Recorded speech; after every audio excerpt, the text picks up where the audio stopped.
Bot has correctly joined the channel.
Morning.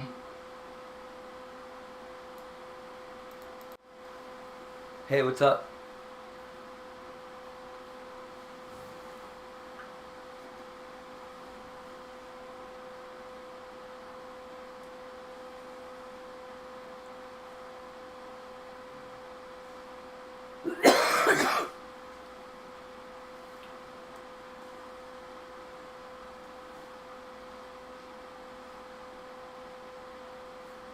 What's with the south marker?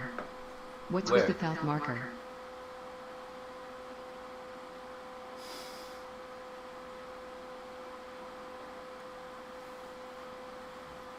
Nothing.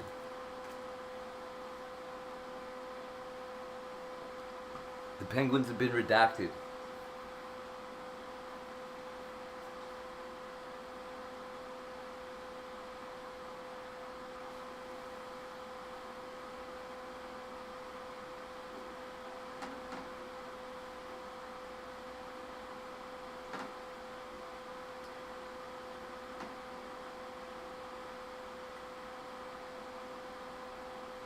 Gnomes and penguins redacted?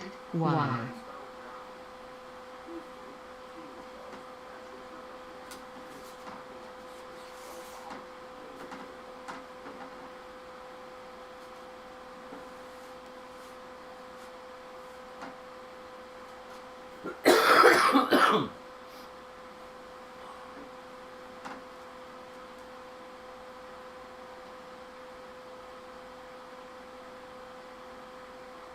It's too warm out there already.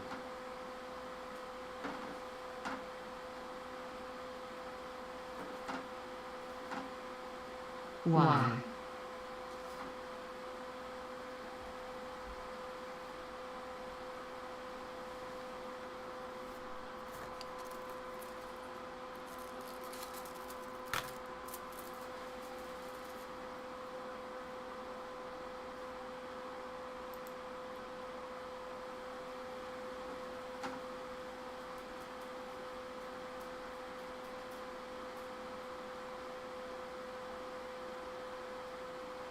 Ooh, cause they died and it's too gory for YouTube, eh? Yeah.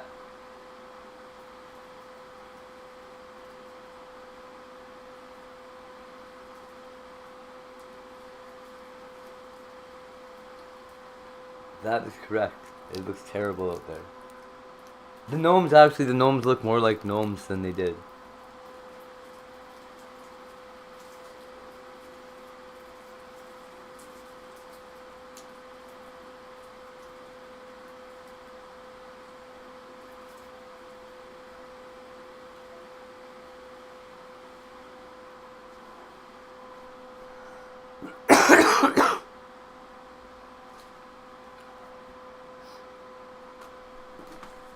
It's snowing again here and it's 0 degrees Celsius. Oh, nice. It is, it says it's -2, but I don't know. I don't think that's right.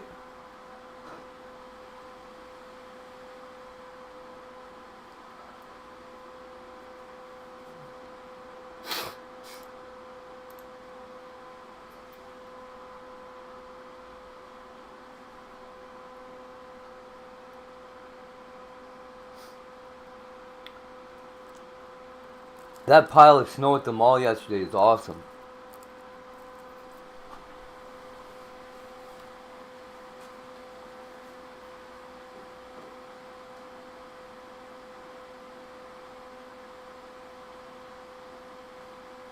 Yeah, Crystal and Danny broke up too.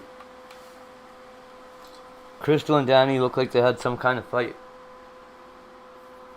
Because she basically just kind of walked away. It looks like.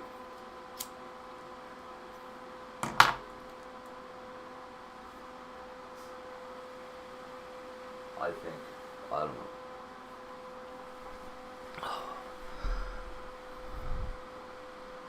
You should. Oh, you don't like cats. Forget it. Oh my, silly penguins. Yeah. Here, check it out.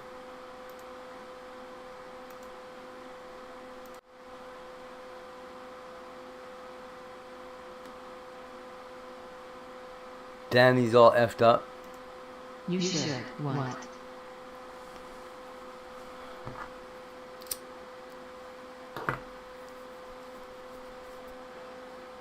Oh, you see the beautiful cat that Vegan just had on her stream.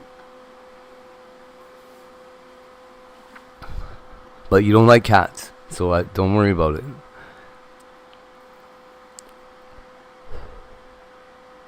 Man. Okay. Oh yeah. Are they ever melting? They are melting. Are they ever melting? Do you see the gnomes? Oh. It wasn't her cat. It was a homeless guy. This homeless guy's like, oh yeah, I just found this cat in a tree one day, and it's this fucking... It was a Himalayan crossed with like a ragdoll. Beautiful, beautiful mark. Absolutely beautiful markings. Like, you don't even need to know much about cats to have seen this cat and be like, holy fuck. It was chocolate point, sort of. Chocolate point without the paws. So it just had like the same Siamese look in its face, except it was like grayer and not so yellow. Fuck. And it was so pretty. Yeah, it was a really nice looking cat. The guy found it in a tree. I was like, motherfucker, I put my cat in that tree, give it back.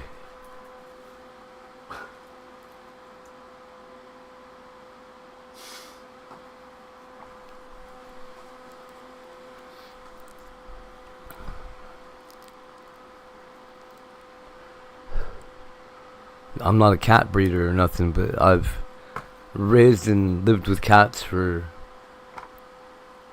the majority of my life. My hate. Yo, what's up?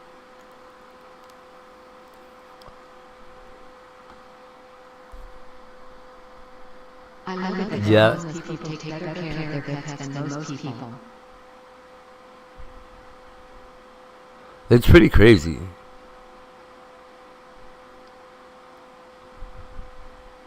There, if you see, there was a couple people here that were trying to like hang on to their pets, even though they were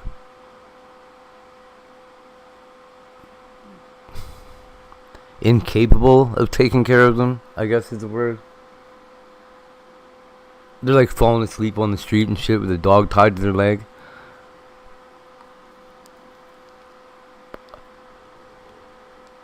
You ever seen somebody on fentanyl with a dog? The dogs look so sad. Like, my human's an idiot, help.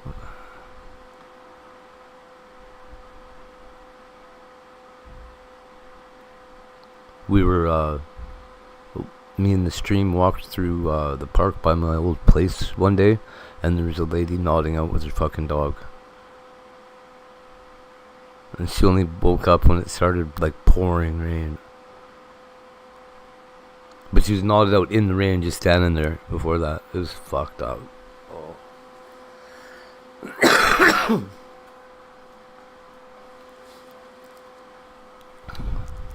Poor dog was like tugging on her, trying to get her to go. Just like folded in half, looking in her purse or something. Man. Life sure is funny.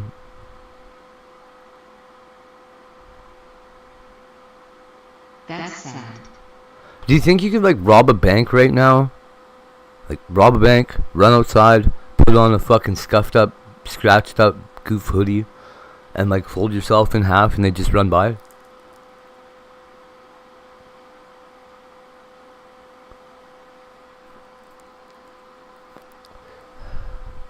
God, don't even talk to this guy. He's all fucking passed out.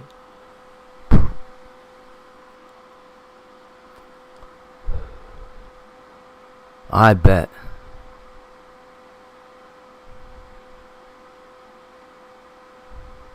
No.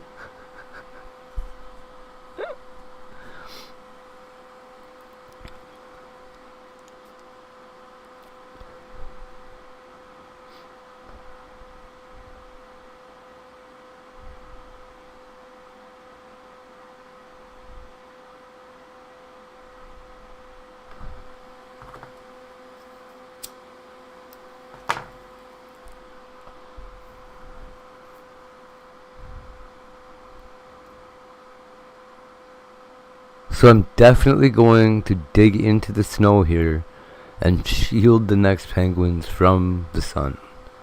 The sun is their worst enemy.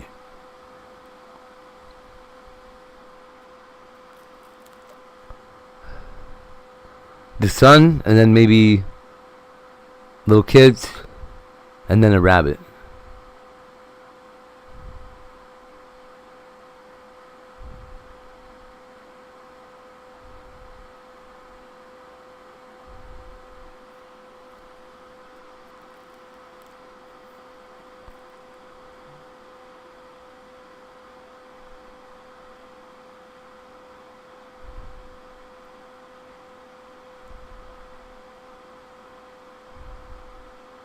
What a nightmare. Is global warming real? A little bit.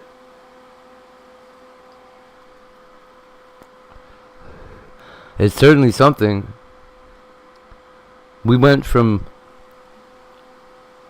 Shailene was just commenting that she couldn't see the tops of the houses anymore. It's all fixed now.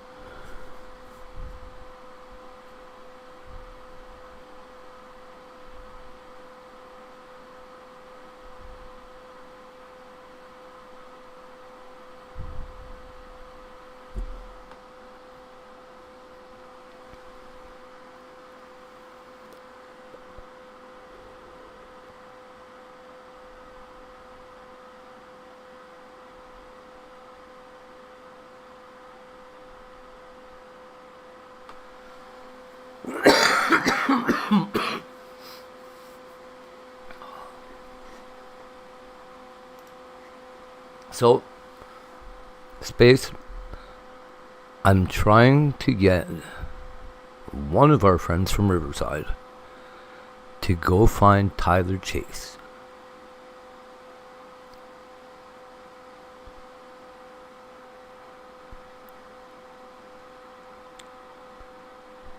Because right now, you won't find one video that guy is in, I don't imagine, with less than 1 million views on it. His whole situation is viral. He is this kid that was, he's a child star. Hold on, I'll show you here. He was on some show called Ned's Declassified, something or other. There's a show my kid used to watch. Space Trace.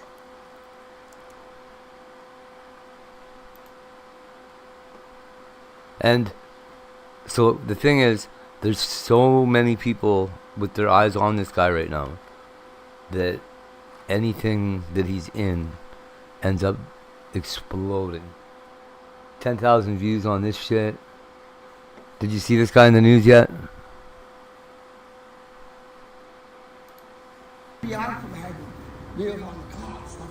You sure, my boy?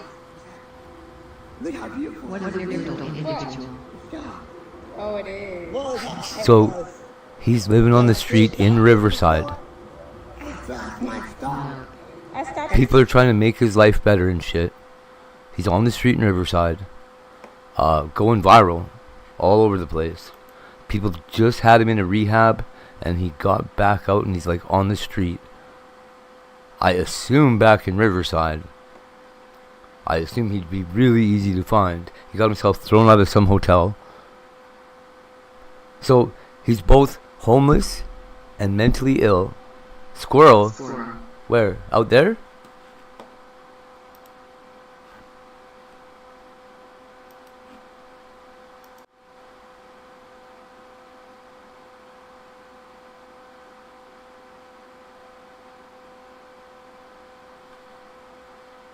Aww. It's just a squirrel on the walkway. Damn it.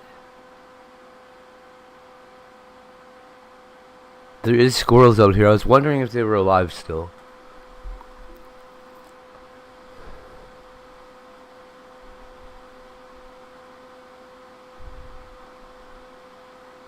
All gone now. Aw. Well, do you know what way he went?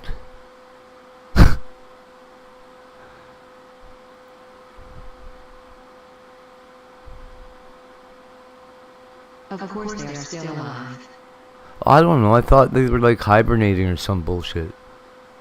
Like the trees that they were living in don't even have fucking leaves.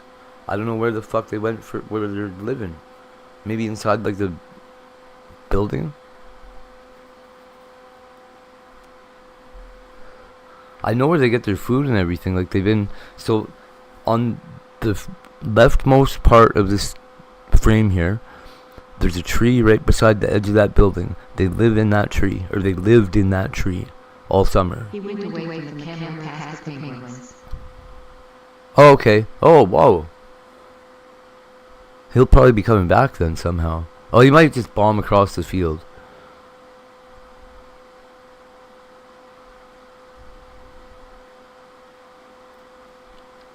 The people upstairs from me, way upstairs from me, eat breakfast out on their balcony, and the squirrels know it, and they like go snatch their food and shit.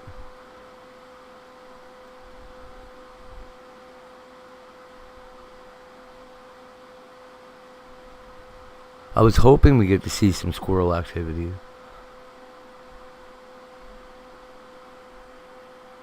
Good morning. Good morning, Haven in space.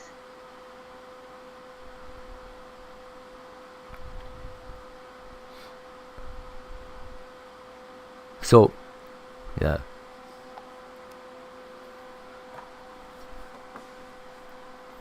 Somebody, anyways, Tracy, needs to go find this guy.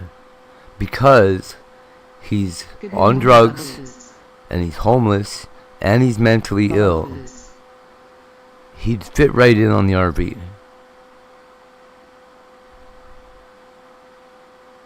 Except people care about him.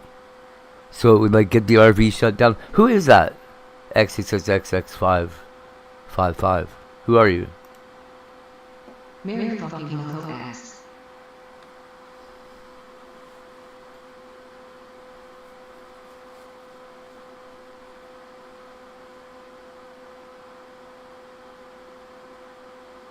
I clicked your name, you probably don't have to tell me.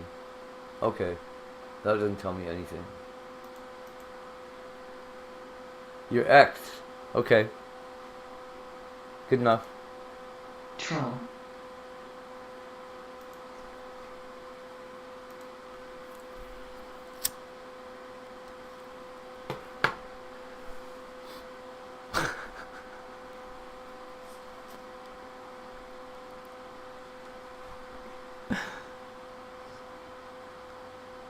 Right on.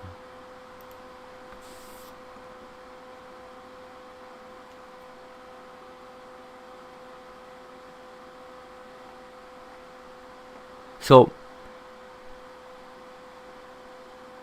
yeah, he was just on a 72-hour psychiatric hold. Honestly, I think Melissa should go find him. X is consistent at least. That's right.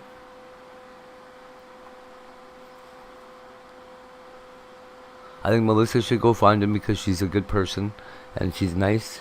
And when the internet tears apart the person that starts hanging out with this guy, she would last through it.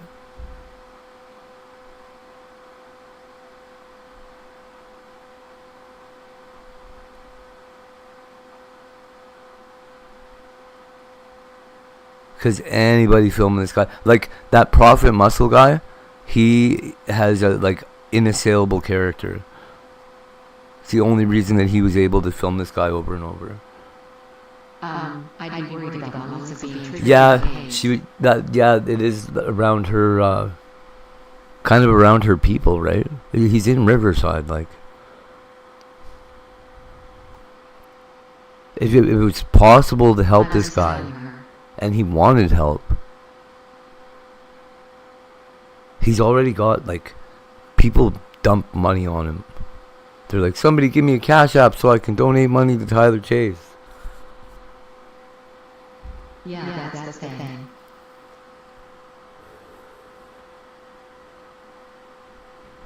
I don't know either.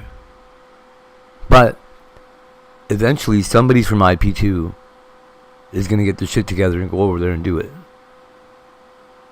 That's beyond... I'm telling people to do it now. I'm like, you guys are fucking all nuts if you're not doing it. Like, get over there.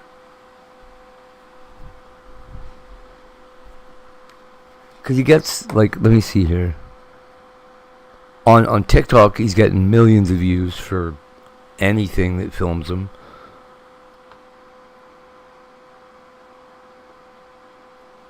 People are making videos about the people that made videos about people that went to go see him.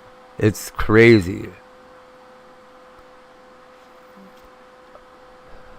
Cause he's TV famous and viral famous now. And then there's still people that haven't even heard about this. So there's, I don't know. I think...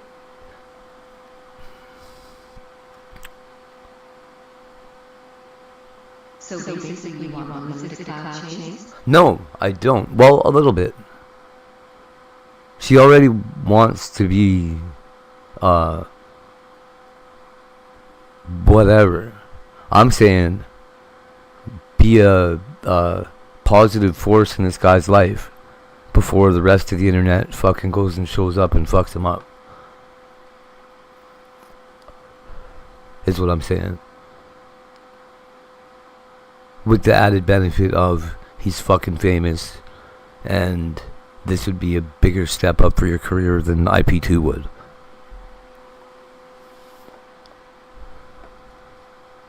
Assuming you wanted to have a career in blah blah blah. I have to assume she does, because most of my interactions with her are through social media.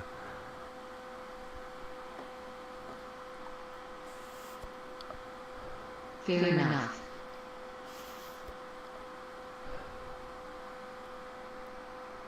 But I got you. I get it. And I know that, purposely going and finding a mentally ill dude is really, really risky behavior. That's why I was suggesting that she do it, actually, because I know that she's in her heart, she's a really good person. She's not gonna exploit the shit out of this guy.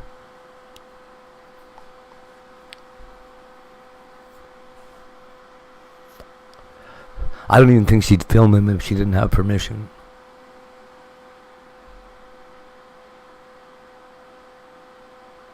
In order to motivate Eric, I'm going to have to ask him to fucking RV the guy. Can you imagine him on the RV, though? Woo, I can. Like Freddy 3 or 4, maybe.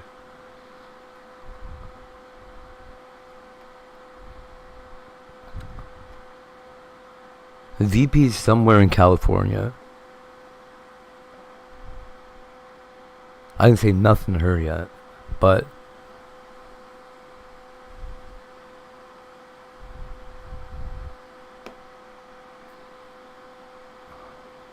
are you? Yeah, me.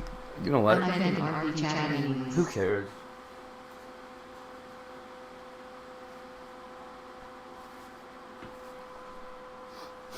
I think my main account is banned in there, but I don't really care.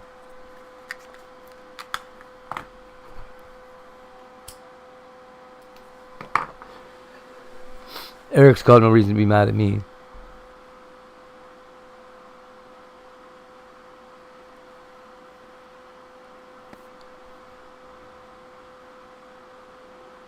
Oh wow, that video we watched of Corey Feldman being an idiot at a pool party happened recently. Let's see here. Is this on the screen? No, it's not. Here. So this guy found a pattern top lottery executive in scratch off lottery tickets, a pattern that's visible without scratching the ticket off, and he was able to pick 90% of the winner, or 90% of the outcomes of tickets. You say you can predict our scratch card winners without scratching them? The math nerd swallows, stammering, yes. And it's not just me. Anyone across America could do it. This isn't just a scandal. It's $1 billion disaster waiting to happen, because Mohan, a mild-mannered statistician, has cracked the lottery's most popular scratch card. He doesn't care about money. He just likes... Where's RD at? What he's uncovered should trigger a national investigation. See, if RD went and found this guy, I don't think it would be good. The question now isn't, has he cracked the code? It's, will anyone stop him? But to find out how he got here, we need to go back a few weeks earlier to a lunch break, just a few miles down the road. Brilliant. Mohan is smart, Stanford and MIT smart, but today he's just bored. His computer's frozen, his desk is a disaster, coffee cups, cookie crumbs, and buried underneath Yeah, don't tell us the whole story. Scratch cards, a gift from a friend. Statisticians don't buy lottery tickets. Be solid sense of whether or not there's something fishy. So that's what he did. RD can't even believe his shit. He sent these guys 2 groups of tic-tac-toe tickets that he purchased in the last week, and he's like, these ones are winners, these ones aren't. He didn't scratch any of them, and he sent them in to the lottery guys because they wouldn't believe him that he could do it.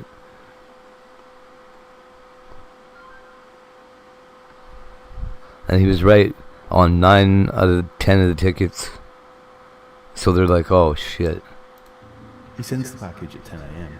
2 hours later, he gets a call from Zuffel. Yo, Brad, what's up? Mohan predicted 19 out of the 20 tickets. So how exactly did this system work? His hack is so simple, it makes the lottery look like a joke.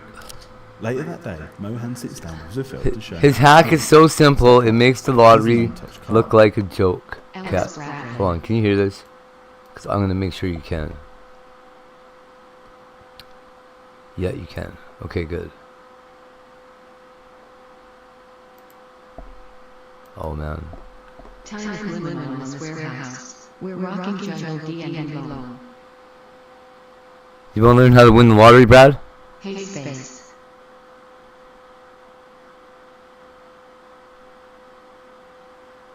If you guys have these tic-tac-toe tickets where you are, this still works. On the left is a green vertical grid which says your numbers.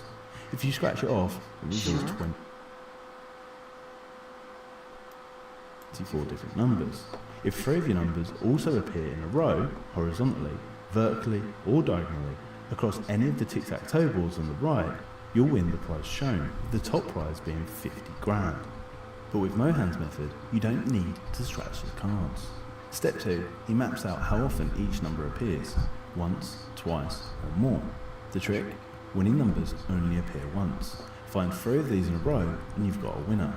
Here's what that looks like this time, superimposed onto a card itself. Step 3 is to find the winning numbers only appear once. ones. focus only on numbers which appear just once. The algorithm decided that winning numbers So it never happens on tickets that lose for some reason. might appear twice, 3 times, or not at all.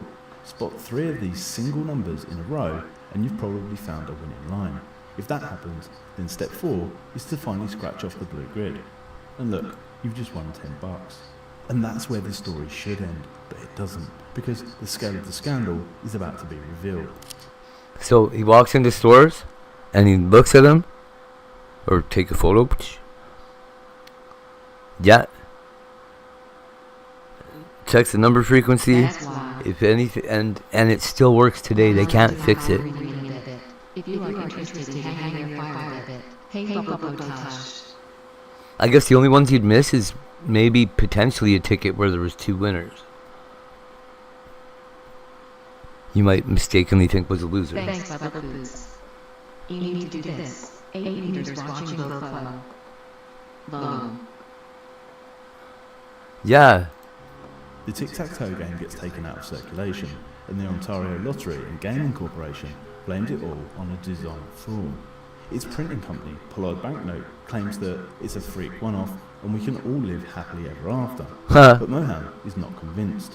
In North America, most lottery products are produced by the same companies, like And I bet you G-Tech Printing and Pollard. there's a similar thing for bingo. This problem might be more common. Over the next few years, Mohan searches for other flawed scratch cards in the US and Canada. He finds the exact same problem in Colorado. The authorities ignore him, and on March 2007, he finds it on another card, the popular Super Bingo, back in Ontario. He also studied stats from multiple states, including Washington, Virginia, and Massachusetts. Bingo showing that tickets more do have it. are being redeemed than should be in that case. The president of G-Tech, Rob Dalton, admits that every lottery knows that it's one scandal away from being shut down. They know that hackers can use a range of tools to reveal whether cards are winners. These include vodka, which swells the hidden ink, precision X-Acto knives used to peel back latex undetected, and barcode scanning, searching for telltale data. Mohan also outlines the real problem, and it's not that a few individual chancers could make a few bucks. It's that organised gangs could do this on a large scale across North America. Yeah, that's what matters. It's a dead simple way to launder money. They'd simply buy tickets in bulk, scan them all within seconds to reveal winners, and then return unused cards, because Mohan asked multiple retailers if they would accept an exchange, and they all said yes. But the lottery companies did nothing. Today, numbers tend to be covered up in all parts of a baited hook scratch card. But still, on top of its terrible odds, perhaps there's a bigger reason we should all steer clear of the lottery. Maybe we really never win because someone else has broken the game. Much like the guy in this next video. So yeah, there you go. There's a way to beat scratch cards, and that's what it is. It sounds like the guy just kind of ported it over. He like tried to check it the same way, and lo and behold,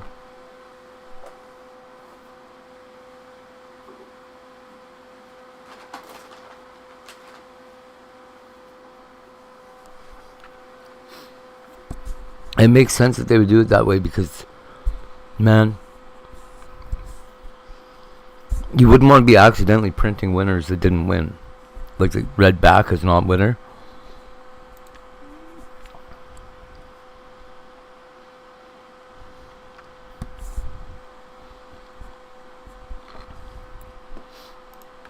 I'm a very short individual, yes, I agree. The Asian party got a little wild, dude. I'm sorry. They used to use a letter code on the tickets, So I left the audio for a minute there, dude, but it got crazy.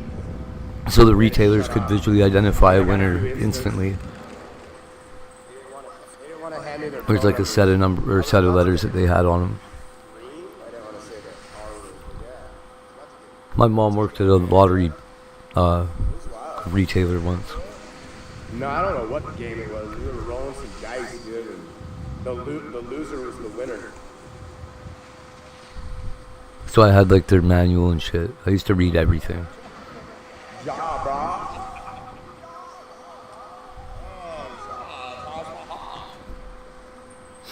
Instruction manuals, fucking. I read the Alberta government's entire everything they'd probably ever written.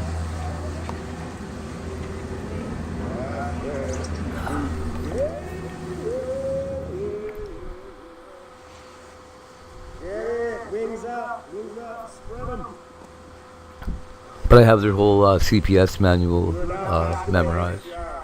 It's like this huge fat binder. I'll teach you, girl. I'll teach you, girl.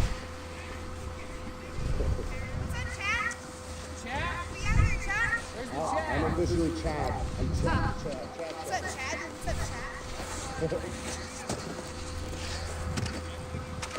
What's up, Chad? Yeah, it's Mike. They give you a little rude sometimes, you know? Mike and some So much weed.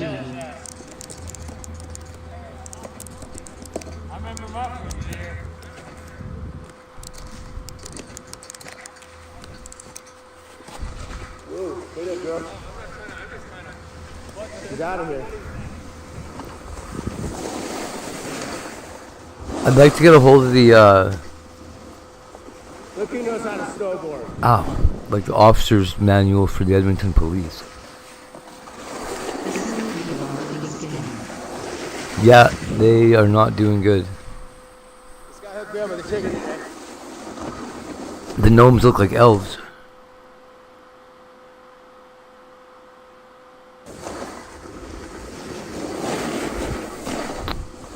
The reception on this mountain kind of sucks a lot. Straight line it, Sierra. Straight line it.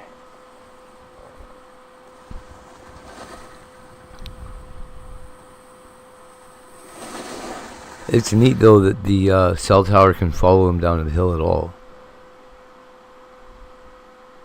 I guess he can't.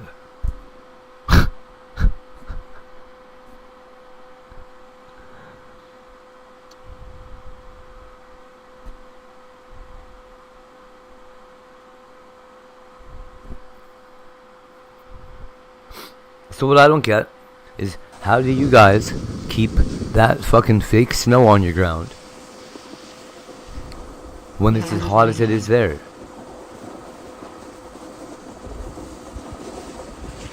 How are they not constantly covering this ground like with newer melting or snow? He does get it like reception. Yeah.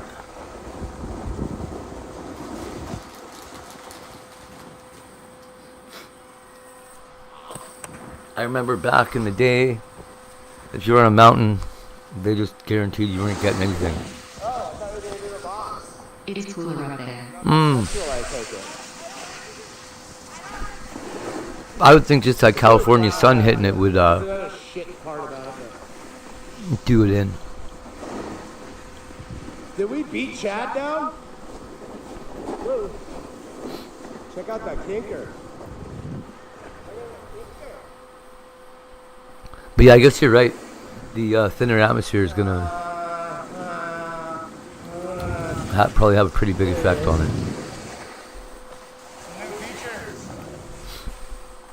Nice flat bar.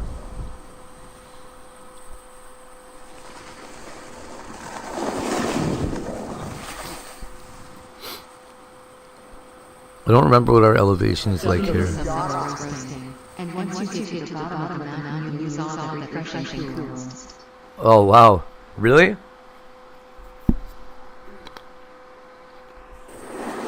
That's pretty wild. You gotta get.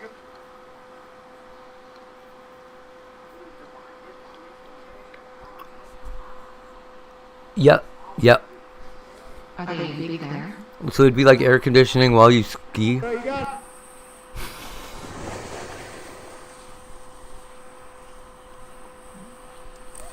This one would be Okay. Hey. Never relax. Are we the champions? I don't think he knows how racist Never Relax is. We got some bowling balls in the run.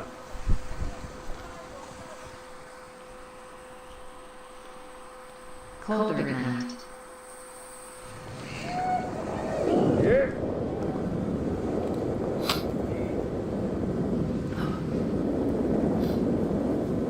Never Relax is a meme from Stormfront. Phew. I don't know if anybody knows what Stormfront is.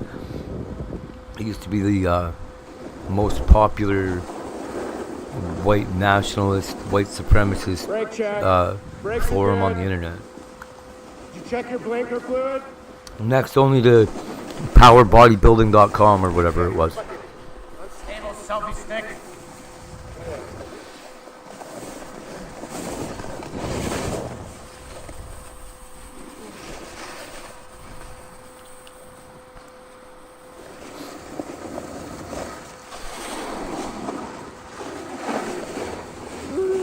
Brakes. Brakes. Get it. We're back. Ay. Hell yeah, brother. Good run, dude. You know what I think would do Eric and Mike a really huge favor? He was right over there. And I don't really understand why nobody's suggested it to either one of them yet. If they're gonna grow those fucking giant beards, they need to do that groomy shit. Okay, see you later. What you doing, buddy? It is what it is. What?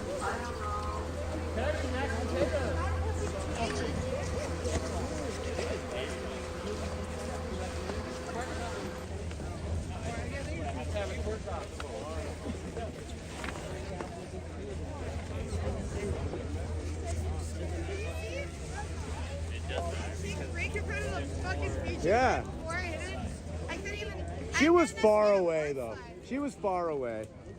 But she did get in front of you and you had to stop. I saw you had to stop. I seen it.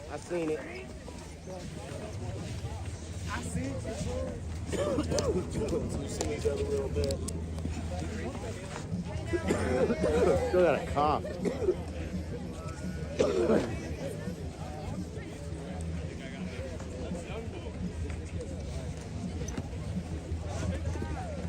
Oh, I'm sorry, it's not to your liking there, Brian. Chad getting called out.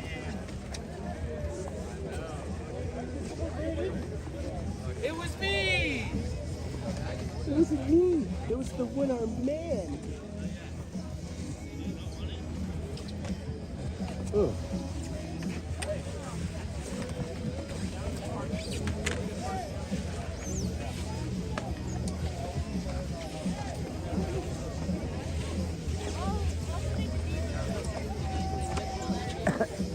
I'm sick.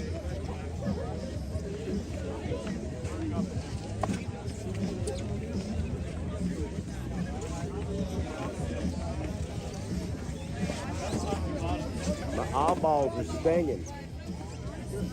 My eyeballs sting.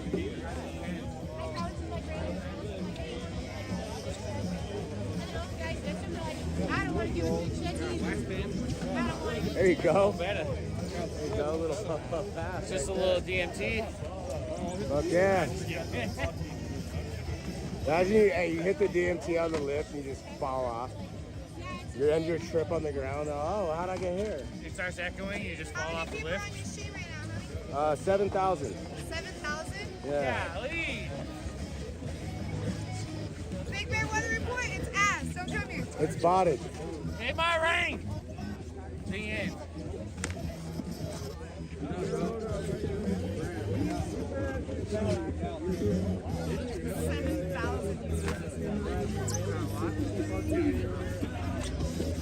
Not a lot.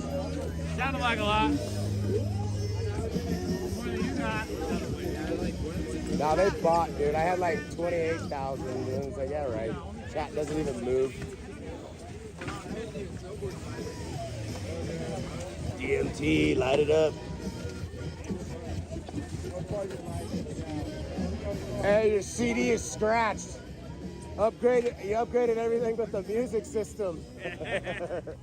Everything. They got burned CDs they're playing. Bought in the parking lot. This is the early 1000 jams. I'm the CD plug.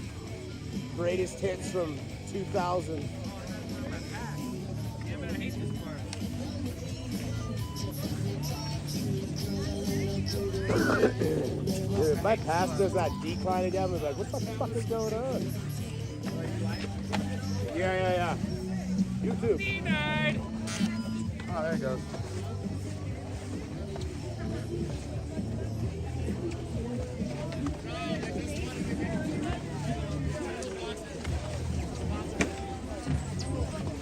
Shannon, how's it going, man? How you been? Alive, right?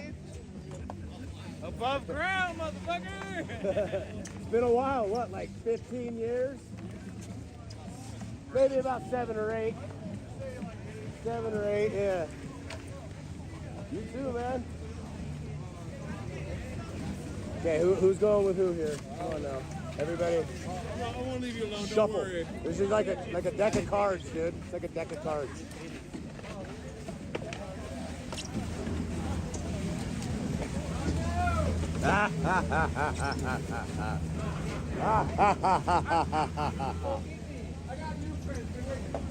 I snaked you. Hey, you know what my favorite animal is?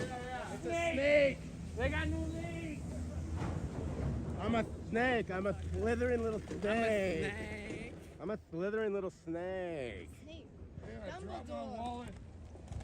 You could rest your shit on me, dude. I don't mind. What a good guy. Yeah. I'll support you. Oh, we got stroke. I like supporting you. Yeah, that's Hey, bro, you better get it right, man. It's fucking broke off to you, all right? You're not allowed to call me that. Well, Even though, hey guys, this is the guy who named me Stroke Off. Him and his brother. What's up, Strokey? back in 2006. Back in 2000, yeah, like 2006. Like seriously, you got that like on the money. All right, That's boys. wild. It's for the gram. That sucked too. The inner linings. How am I getting in this bitch? Here, Oh, I here, gotta hold it. Yeah, it's for the gram, fellas. All right, guys. Get in here, Tarbell. Chad. Get in here, Tarbell. There it is, dude. For the gram. For the gram. One for the gram. Tell all the old One homies for the see gram this and one. 2 for the slam. She can't hear me. I can say whatever I want right now. Yeah, again. Oh, you got one ear in, one ear out? No, she's doing the warning shot on us. Oh, Doing a no. little one ear. Oh, no. Little one ear Eeyore. My name is Stroke Me Off. Come on, girls. Come on, girls. Single. Ladies, he's here. Hide your toes in your buttholes. Hide your wives. Hide your toes in your buttholes. He's here. I want to get more drunk. Oh, yeah? I know where there's these beers. I like getting drunk. These beers. I like to get drunk. I like to get drunk. The Jerry portal? What, this? Sitting I've there. talked about lighting This that thing? on fire. The Red Now's Bull, your the Red chance, Bull dude. Tunnel of Buddies Death. roll with a bunch of It's gas. the Red Bull Tunnel of Death. You'll make Big Bear Jerry's. Or whatever it's called. The Jerry's a big bear. Jinx. Jinx! Who's the fucking that guy? I don't like Jinx. Get him out of here. Get him the He's fuck not outta here. welcome. That's my cat. He's a piece of shit. Jinxie. He caused the witches to come back. Dude, that Oh, song yeah. we were all singing. What was it? Now. Dude, I played it and like. It You're welcome, literally Sasha. ended at I the would do it to bottom you, of the too. run, like, it's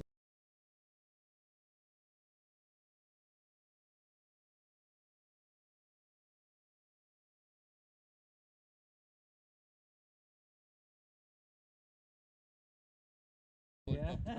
Thank you. What? Sing the national anthem. That shit was non, funny non. as fuck. Did you see that shit? That's lit. If she sang the national anthem, that's lit. I bet she didn't fuck it up either. Amy Winehouse. Oh, not at all. That's what I was trying to think. I thought it was Amy Winehouse. She's a and I- little more dark than Dude, I was tripping. I'm like, this ain't Amy Winehouse. I'm into my. I know every. And I say, hey, duckface. You know what? A good. Hey, some what's her name? Amy Winehouse, but what's the other one? Fuck, dude. That one. Oh, fuck, I can't remember the name. The one I'm thinking of. I'm trying to go to the Stevie Nicks fucking. Billy Eyelashes? she's got. Hey, dude, I got some bangers. listened to one of her songs on DMT, bro, and it fucking threw me through the warp zone, dude. I was like, holy shit. She's like Ocean Eyes or whatever fucking other song she sings. Dude. She's got a voice.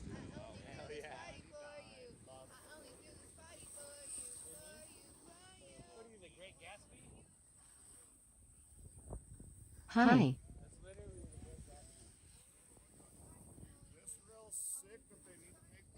Look, there's rock about to fall on it. Oh yeah. Headache. That's where they set. That's Look, where they set that hey, rail up look, last it year and stopped. jumped It off stopped of on the perfect view. Like what the fuck, dude? Holler, Chad. Get out of my way, pole.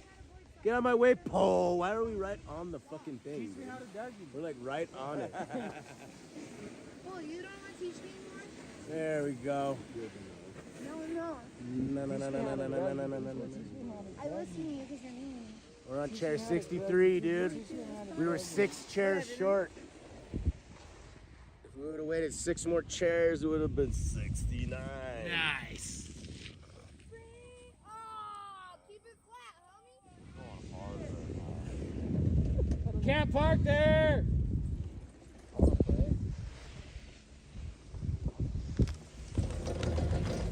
You.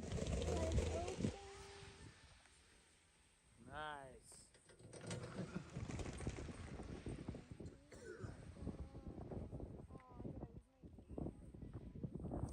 Oh no. Oh no.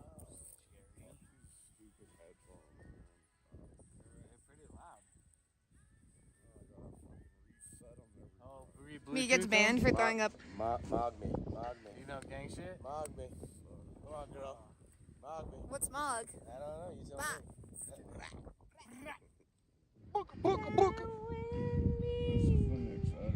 me. This guy named me that. This guy named me that.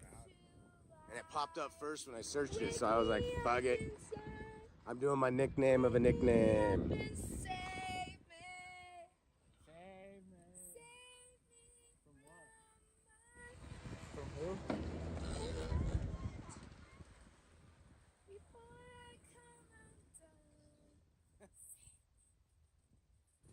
The wugs with it so fire. I wonder how many sticks of dynamite it to create this path. 7. That's it? That's it. Really? 7. It's Good the angel number. It's a good number. You only need 7.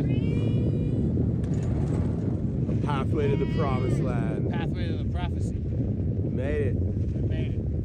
Milk and honey. Tits and bunnies. Can't go wrong with that. Closing the next beers for sure. It's gonna rain, 85%. 85% chance of rain. Here's the lake. The break of dawn.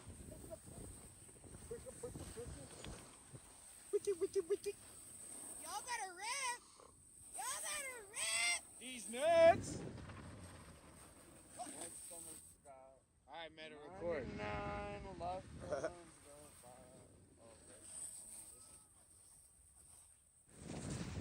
Back in action. Alright, up east. I can't do the sober one. This is not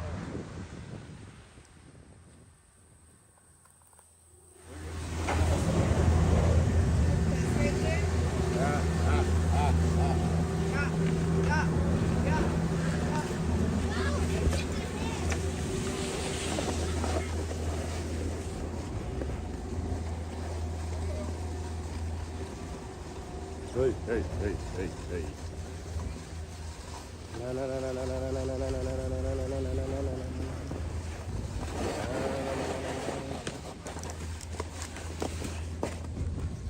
All right.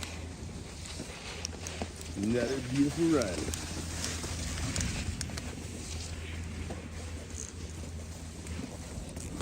A wonderful smell of flies.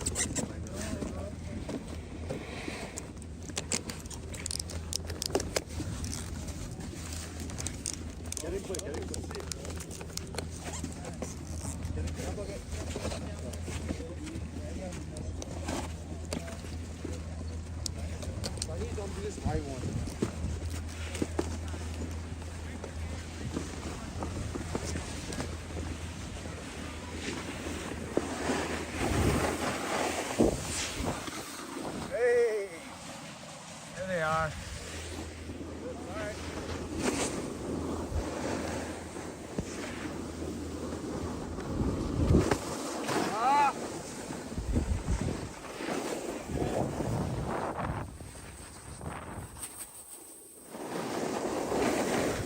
Catch some of that Flatlander.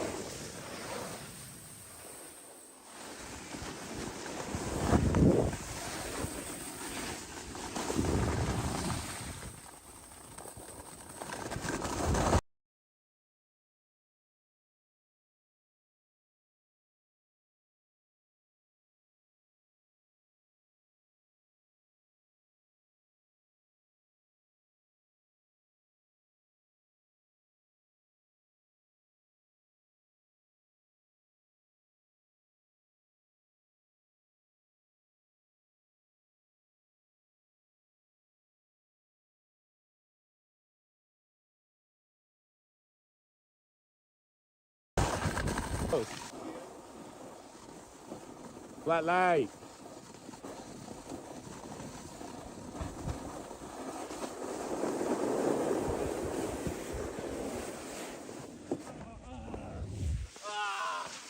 Missed it.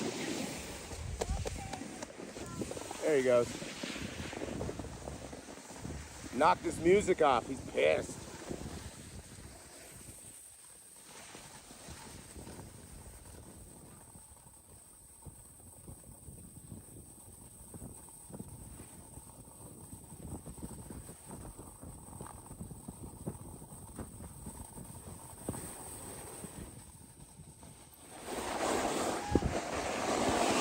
You almost had it. Ah! I had no speed.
Oh, perfect.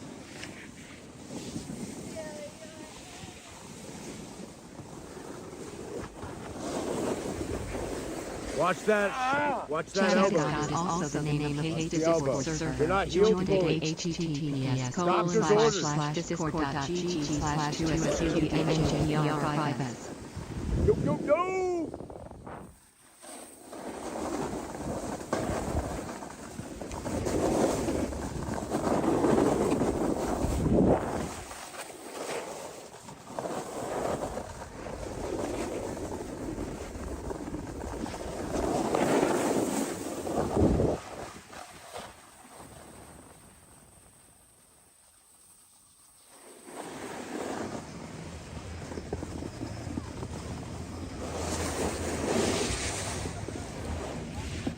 Yeah?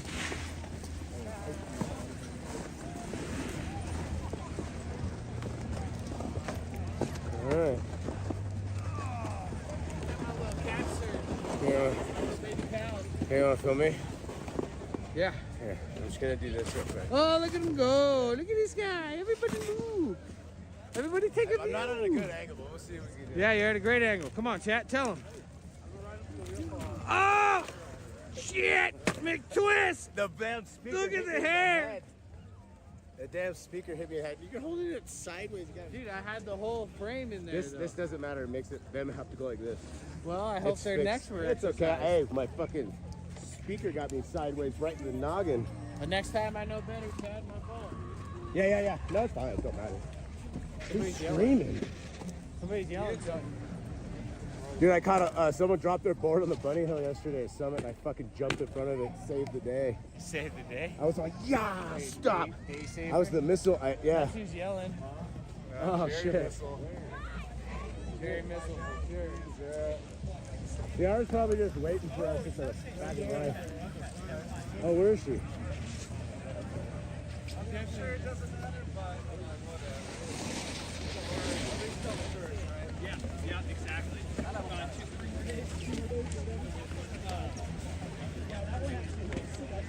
Oh well.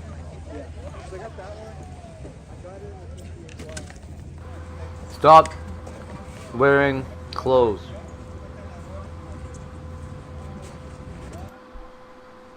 You guys, apparently, I don't even know what I said in the last 10 minutes that you couldn't hear.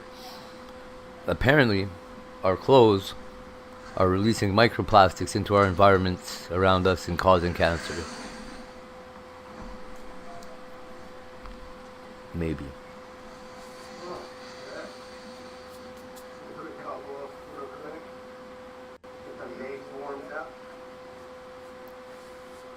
Also, I agreed with you when you did that back there.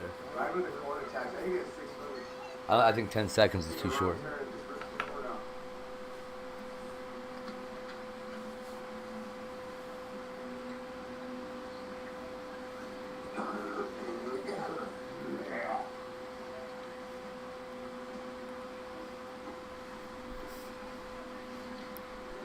So yeah, artificial,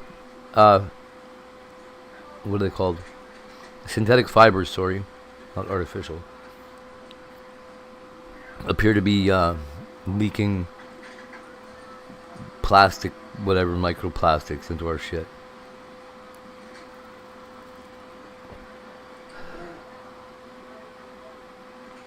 I also said that clown from Slipknot is kind of smart.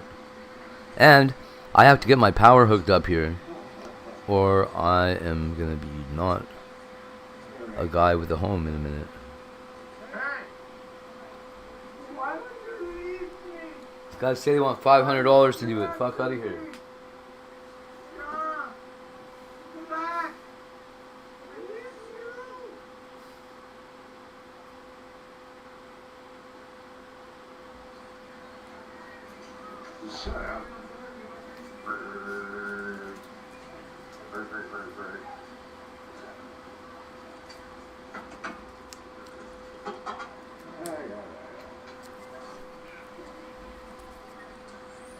Because my credit score is not 600.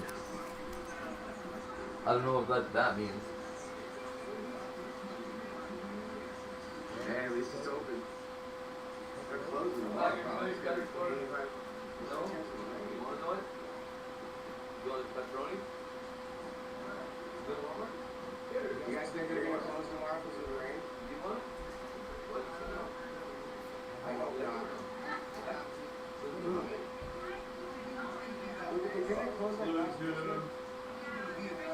Do you want a bagel? I gave you so many donuts? Okay. That's okay. That is all right. Oh my god, what 52? I was like, they're gonna charge you $700. The whole house is open. I'll go, guys.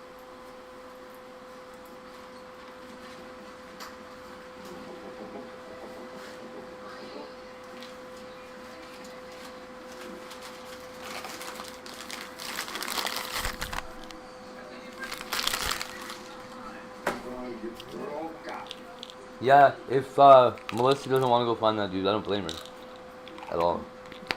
You should go to the fighting hell and look for the Asian ladies from last night. Hey, there he is. But somebody needs to get Mike and Eric beard grooming kits, dude.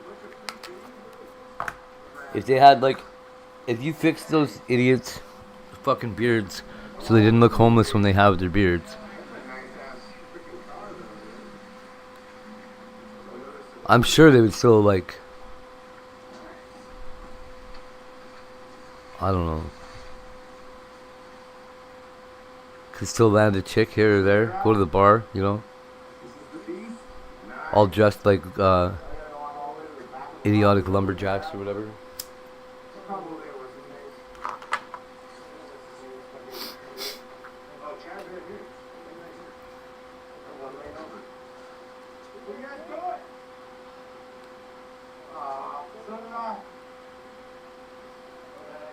Bye. It was a good day. Thanks for having me, y'all. What do you mean I took two? I took two and I'm gonna skip the last. No, I'm not. Oh, let's get the galaxy. Is that Baby Heath?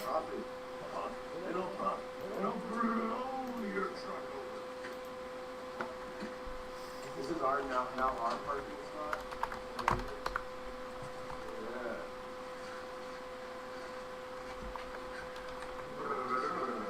We're up to here.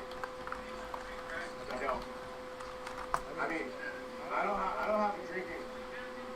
Hey, I don't have a drinking problem, dude. I can swallow that shit just fine.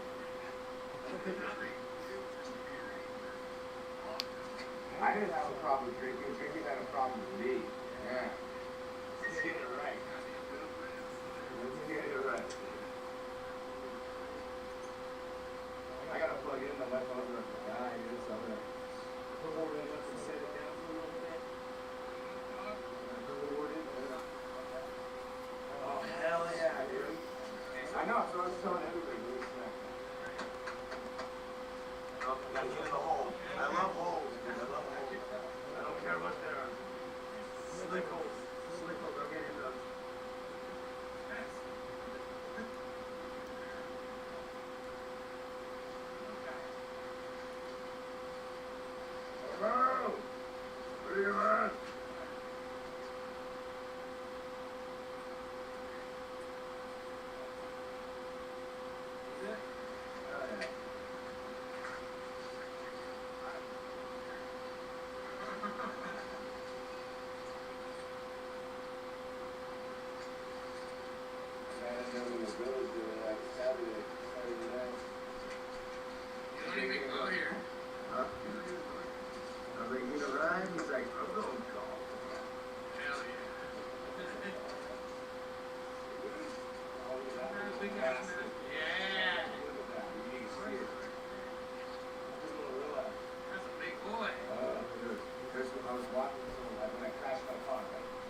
How's it going, Bubble Boots? I was just telling Tiger's mom off.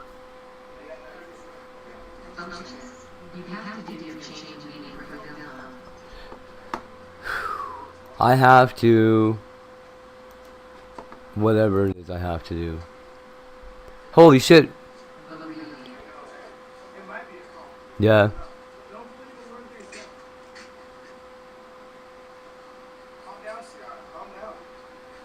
No, why?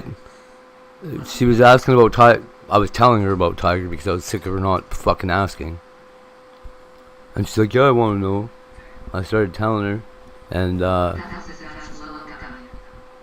yeah.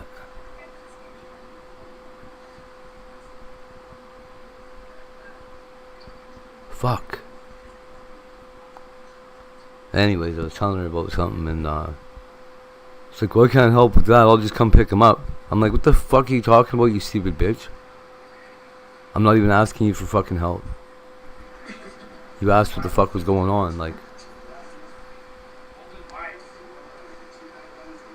The most help she could possibly be is making a phone call for me.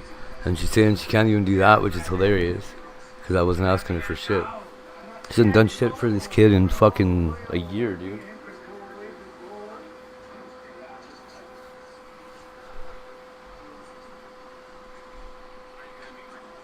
I'm sick to think, I don't know, it pisses me off that she thinks she's some kind of fucking help or backup when she doesn't do fucking anything.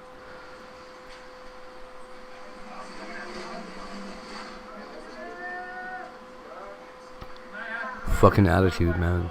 I don't know.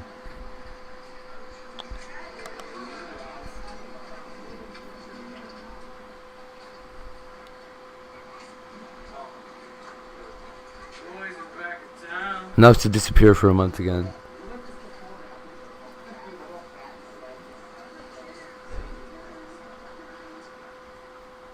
Leave him the fuck alone then.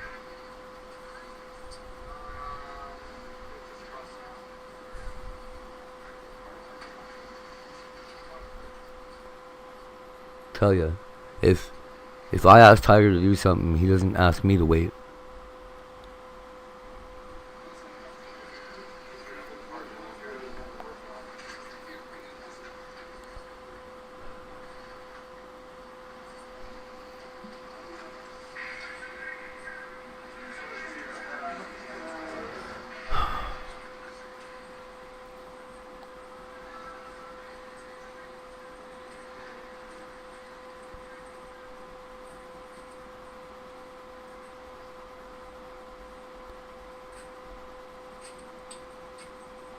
Buy yourself a tablet and a fucking joke.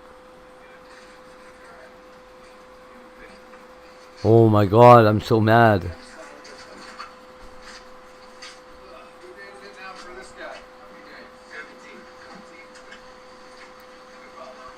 you imagine this person being in the other room? Holy fuck.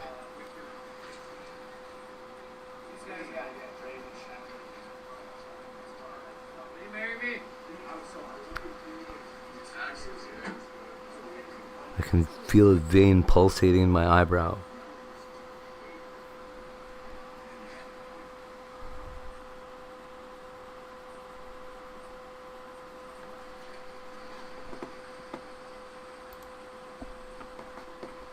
Death bites. Yep. Yep. What do you do, eh? I don't have a time machine. Even if I did, I couldn't fix it.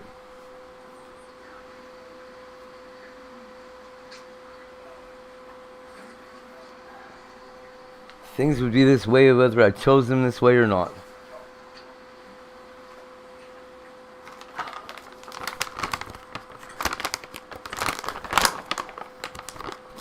I mean, it could be worse. Click here https://boxer.line/question mark invite equals ff4set3f49. That's right. That TTS voice is starting to remind me of like a... I get like the Purge, somebody said before. I think that's what it reminds me of.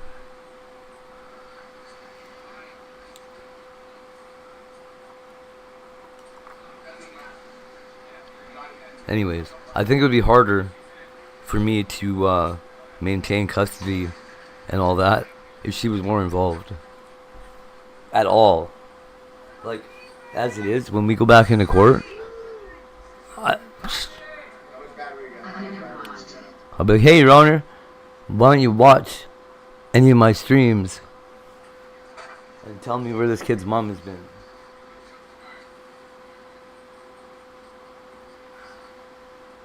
Because I'm, honestly,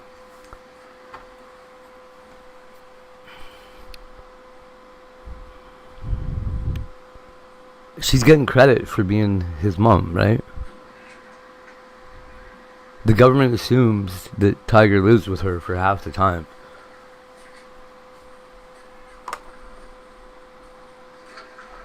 So she gets, she collects some kind of funding based on that.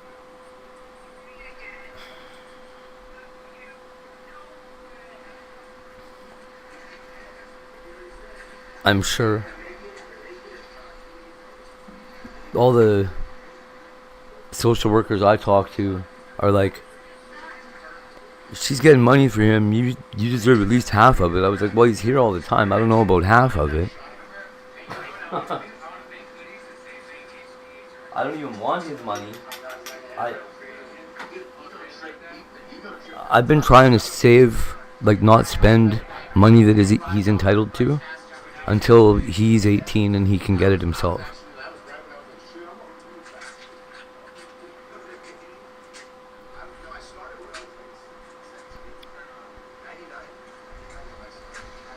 So at least he's got like a, I don't know, like a foot in the door or whatever. Maybe he ends up being a homeowner.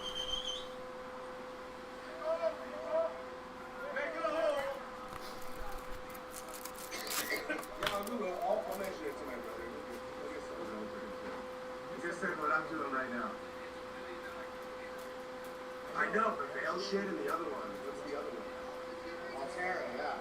And there's this a huge thing because, well, not even a conspiracy. The reason why they made it, all the we took the price so high on our shit, forcing everybody to buy season passes. So they're like, it's a little over $1,000 for this, you ride all year, ride anywhere, ride there. But if you want to come for the day, bro.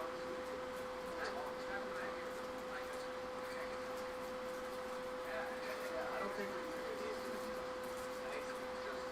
Oh yeah, it's just a very Ooh.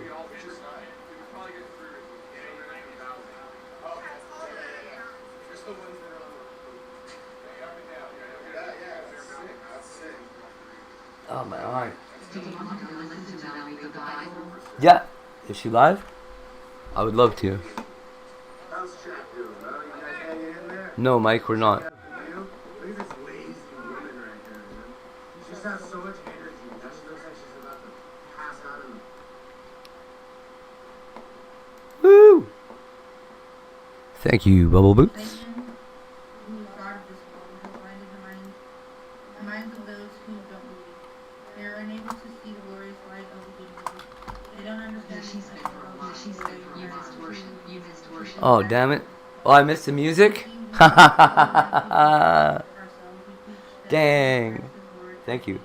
Ourselves are your servants for Jesus' sake. For God said, let there be light in the darkness. has made light shine in our hearts so we could know the glory of God that is seen in the facts of Jesus Christ. Face of facts. Hooray! There you are. Hi.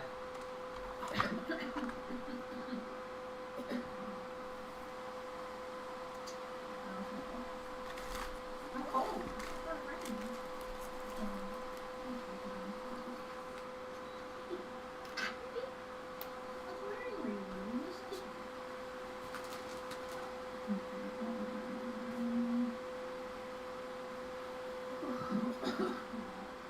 Read the reading first. Okay. Okay. We now have this light shining in our hearts, but Ha. we ourselves are responsible for containing this great treasure. I love it. This makes it clear that our great power is from God, not from I need ourselves. coffee. We are pressed on every side by troubles, but we are not pressed. We are perplexed, but not driven to despair. We are hunted down, but never delivered up. We get knocked down, but we are not destroyed. We suffer, and our bodies continue to share in the death of Jesus, so that There's a life, church here called Church of the Vine the life of Jesus, that has be seen in our bodies. they've got like a whole coffee bar Constant in their being church. because we serve Jesus, so that the life of Jesus will be evident in our dying bodies. So we They give you like little coupons for a cap, like so everybody gets free coffee. But if you're there, they give you like coupons for like a cappuccino or it's just some fun little way they interact with their. We know that God, who Yeah, it's cool. raised the Lord Jesus, will also raise us with Jesus and present us to himself together with you. All of this is for your benefit. And as God's And I think they probably must sell some of them. great thanksgiving, and God will receive all of it. That is why we do Bring your coffee and our tea. bodies and dying. Though our bodies are dying, our spirits are being renewed.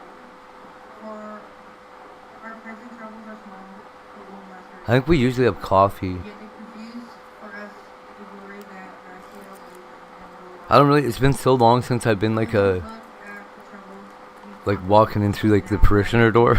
I I can't remember with sitting in the lobby there. will soon be gone, but the things we can't see last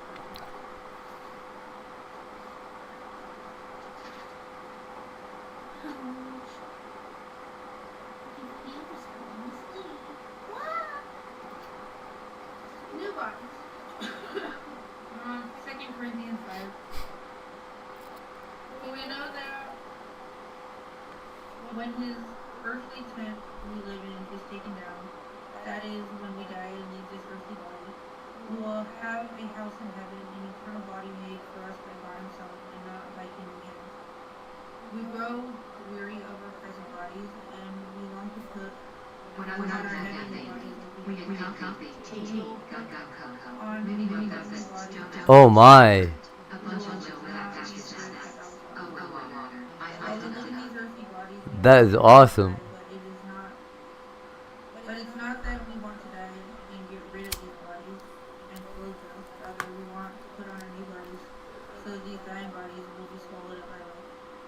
God himself has prepared for us this. And as a guarantee, he has given us his Holy Spirit. So we are always confident, even though we know that as long as we live in these bodies, we are not at home with the Lord. For we live by believing, not by seeing. Man, I want mini Yes, we are muffins. fully confident, and we would rather be away from these earthly bodies for. Have you ever had that Mexican with the Lord. hot So chocolate whether we are stuff? here in Quick this Bottle, Coddle, or whatever the fuck it's or called. well, we must I don't remember the name of it. before Christ will be judged. I think it starts with a Q. We will each receive whatever we deserve for the good or evil we have done in this earthly life.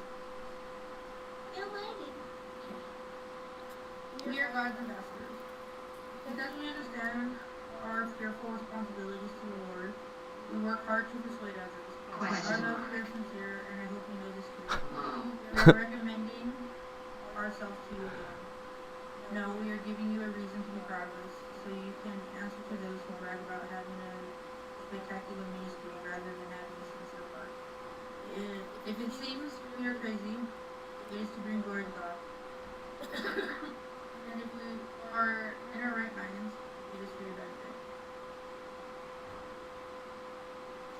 Either way, Christ's love controls us. Since we believe that Christ died for all, I didn't know you were we super also involved believe with the that we all church. died That's all. to our old life. He died for everyone so that those who receive his new life will no longer Tony. live for themselves. Instead, they will live for Christ, who died and was raised for them. So, we have stopped evaluating others from a human point of view. At one time, we thought of Christ merely as a human point of view. How differently we know him now. This means that anyone who belongs to Christ has become a new person. The old life is gone, a new life has begun, and all of this is a gift from God. I am not a fan of the Old Testament at all.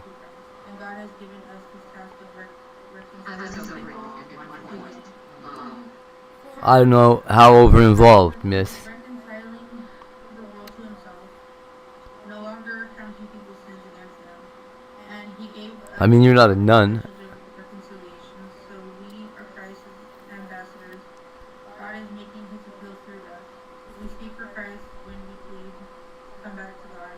For God made Christ, who never sinned, to be the offering I get over involved and I walk away. that we Me could- being too involved so around that we could be made right with God. religious people can go bad real fast. We're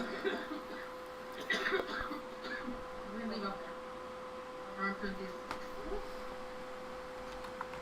Woo, woo, woo, woo, woo, woo. We're gonna pray again. No, we're not reading. Ah! Woo, woo. Freaking little. Okay, fine. Cushion free. There you go. There you go. Okay. Dear Heavenly Father, Lord, thank you, Lord, for giving me the platform to be able to spread the word, Lord, and for giving me the degree, Lord. I pray, Lord, that everyone else will help me activities, like the fourth collection and distribution, doing the events that come happy and helpful, Lord. Is your I pray, Lord, for anybody suffering. do you go to the same church that Melissa used to go to? Like that? Is it that one? Just keep them happy and no positive vibes and in happy spirits, Lord. The one that I'm kicked out of? And keep them and keep them strong, Lord. We pray all this in Jesus' name. Calvary Baptist or whatever it's called. Alright, guys, I'm out of here. What? Love you.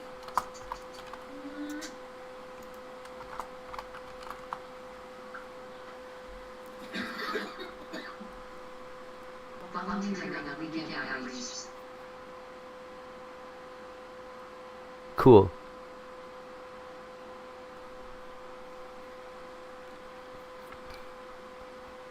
I like doing outreach.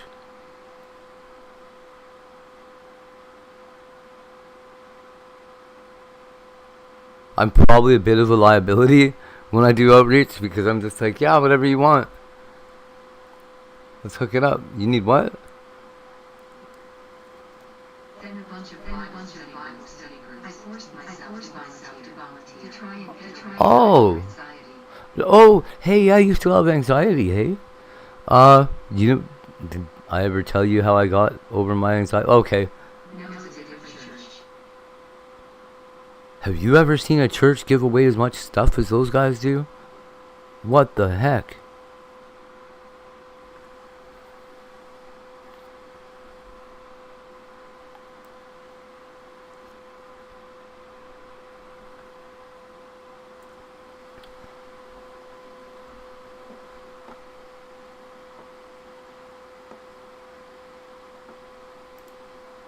I never seen so much food in one little spot.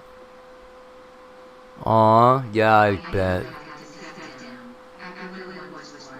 I was trying to do too much. Aw. Yeah, that burnout shit's real, hey? I didn't believe it either till I ended up with it, and I was like, whoa, that's not good.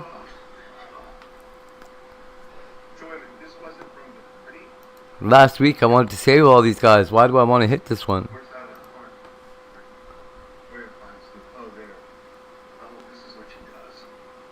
They're awesome. The Blue Church, as people call it. Yeah. Okay, let's do this.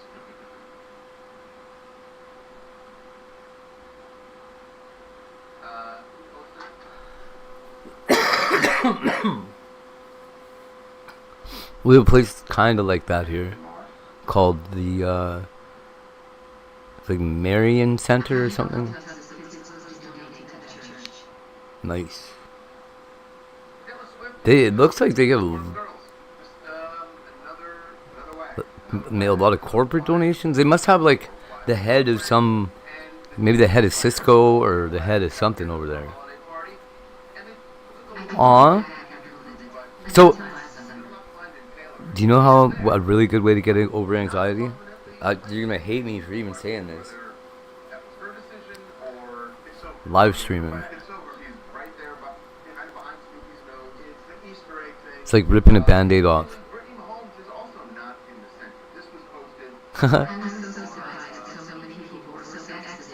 I bet they were.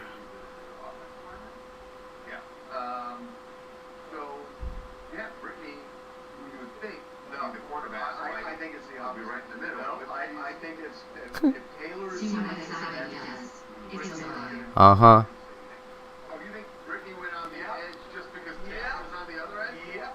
Yeah, I hate being anxious.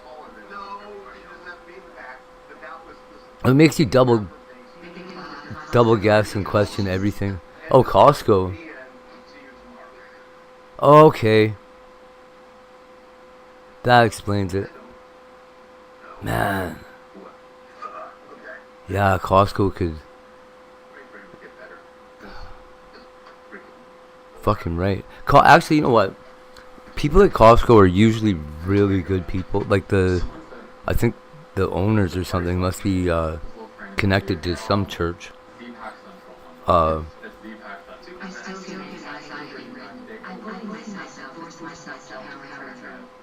Good job. You bully yourself? That's funny. Aww. You can't bully Bubble Boots. Knock it off.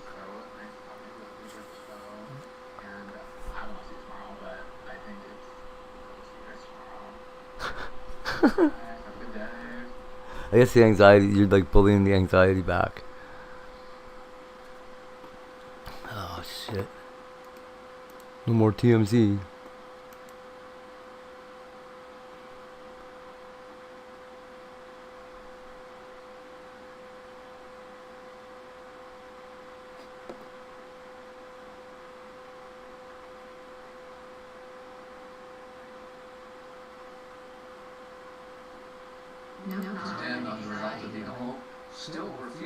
Word. Yeah, live streaming will knock that right out of you. Just leave a camera on 24/7 for like 2 or 3 days. You'll get used to it. But then, when you've got no humility left, nothing stands in your way anywhere. So, maybe keep your anxiety if it's holding you back to like a reasonable level. Aww. Aww.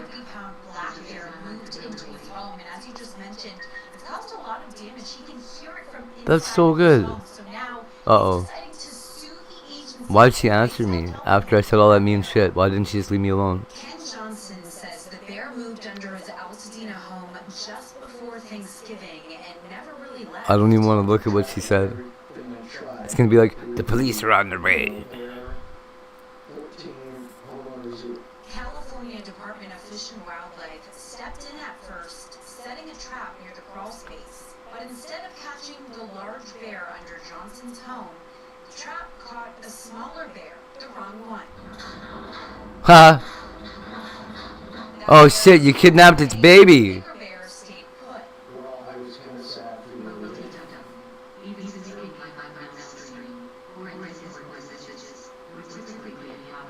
Oh my goodness.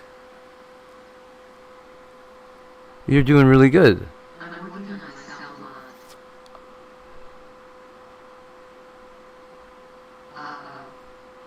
You always seem nice and confident. I never thought that. I just figured you were like be good. Yeah, I'm gonna read it. 'Cause you don't let me. Oh, fuck. Suck my fucking. I'm not even gonna answer her. That's crazy. That's crazy. I don't even believe I just read that.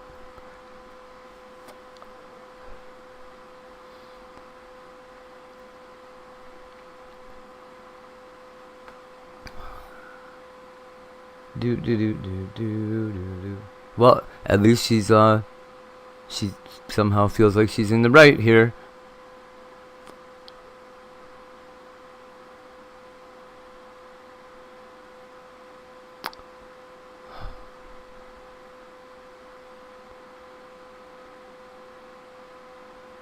I beg. I swear to God. I begged her.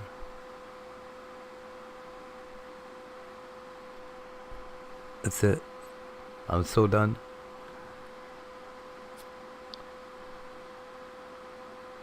It's not good for my mental health.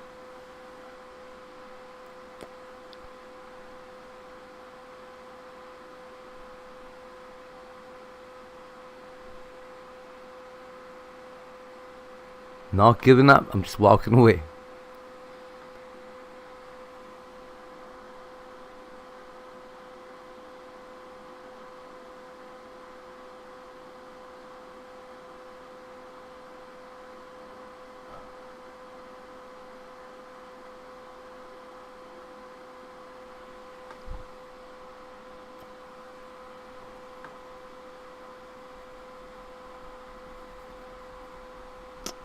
So,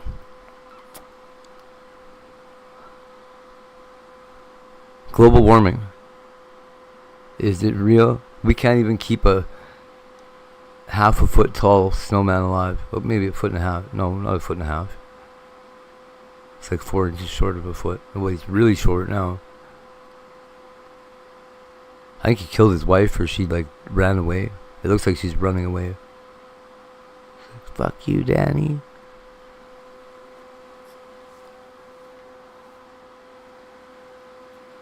You let them name me what?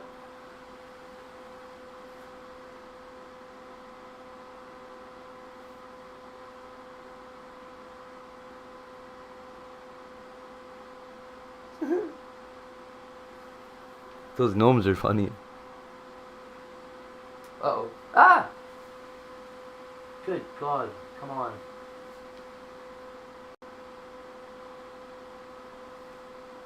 I dropped my joint.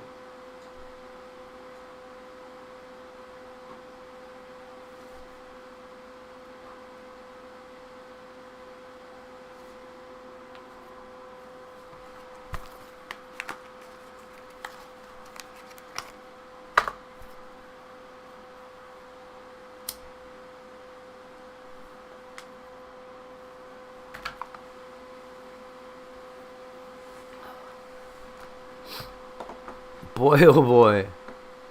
It's a good thing I lit this cigarette. I'm still, that was a pretty stunning thing to read. I'm trying to adjust.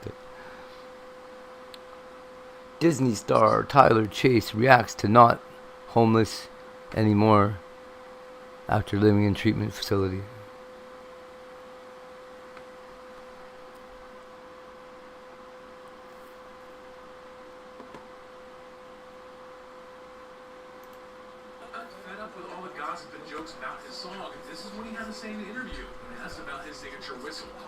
This is a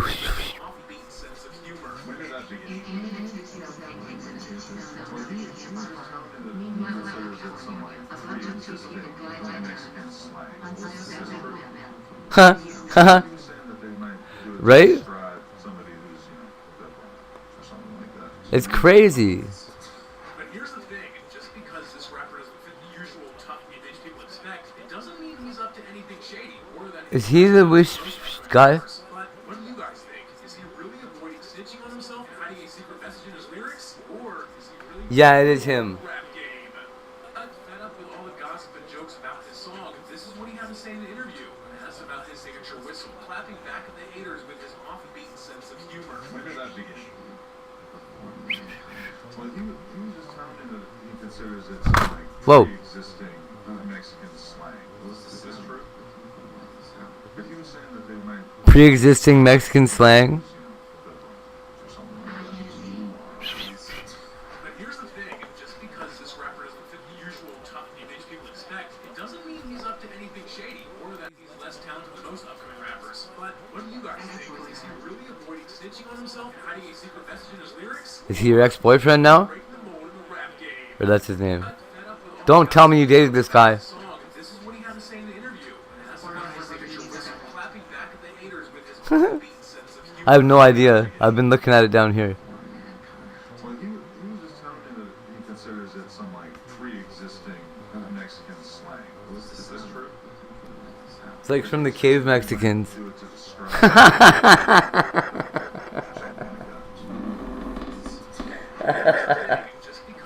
That was way funnier than I thought it was going to be.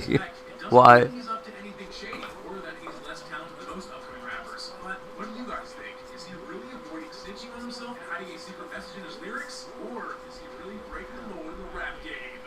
Fed up with all the gossip and jokes about his song. Yeah, I can't see the name of the group anywhere. Clapping back at the haters with his offbeat sense of humor. How do they do that without saying his name? When did that begin?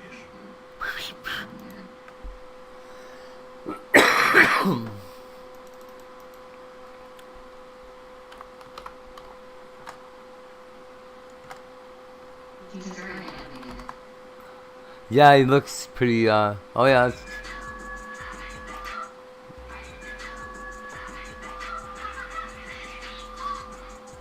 What the fuck?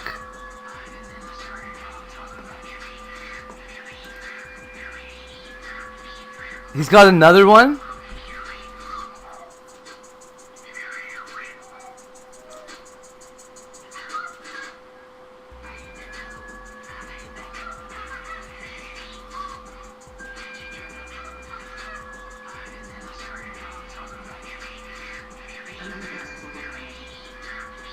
Your favorite ex-boyfriend? That's, oh, it is too. That's hilarious.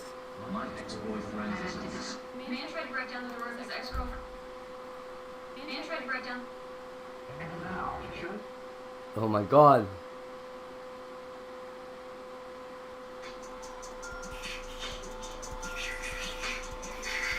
Okay, wait, so he was serious?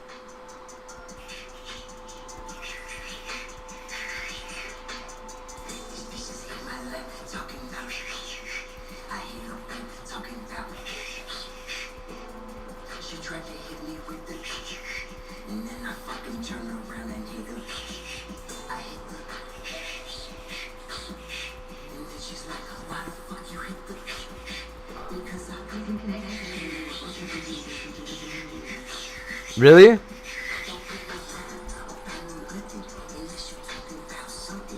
Oh, I don't know. You know who we can thank? Is Young and Nini.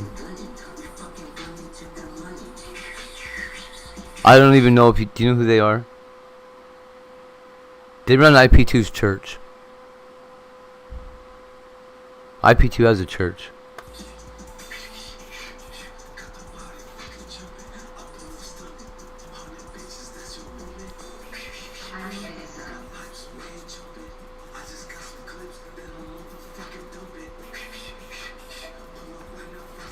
They bought, so they used to do the whole van life thing, right? The living in an RV and streaming life. And they moved from California to, I believe it's West Virginia, and bought a church that's in this little hamlet. It's a old church. And they refinished everything. They like redid the windows, redid all the doors, the pews, all the carpentry work and stuff. Like redid everything. It looks like I don't think they're done yet, but they're it's getting there. They've been on IP2 for a long time.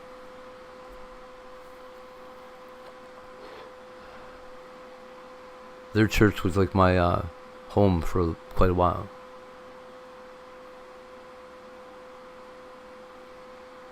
Yeah, they're responsible for introducing a lot of the memes and just little stuff into the community, into like the IP2 verse, whatever you call it.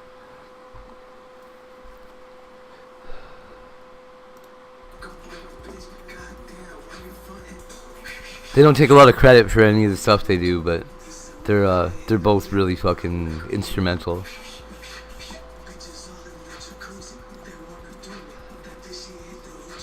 And they got their doors open to anybody from IP2 that wants to go and collaborate with them or whatever. They've even got a squirrel cam. Kind of like this front window thing.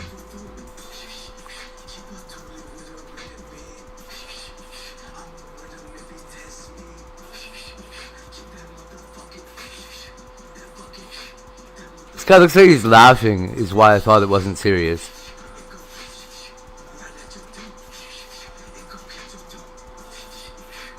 So are these guys really somewhere on a street? Like they're like gang kids that are at everybody? Yo, you wanna buy some you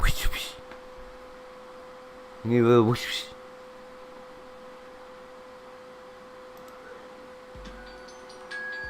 I wear my roller blades and go. This guy hears people breathe and he thinks they're talking about him. Haha, haha.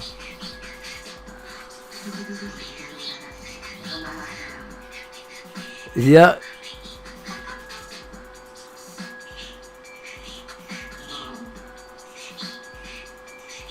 Look, that necklace, wild.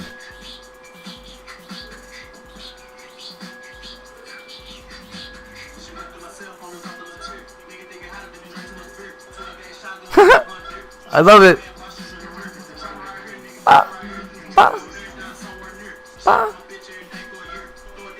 Word, COVID was this guy's fucking, I don't even know. The streets were singing his name.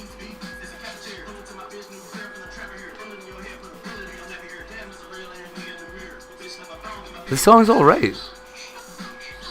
Ha ha ha.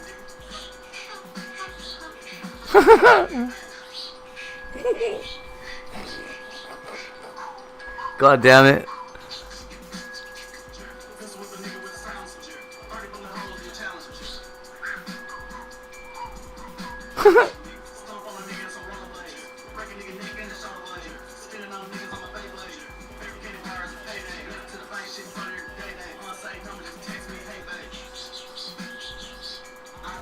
It's crazy to me that somewhere there's rappers on the street that are like, this guy's hot. Like this guy read the rap on his song. Huh? Huh? Huh? Shoes squeaking on the floor. Huh?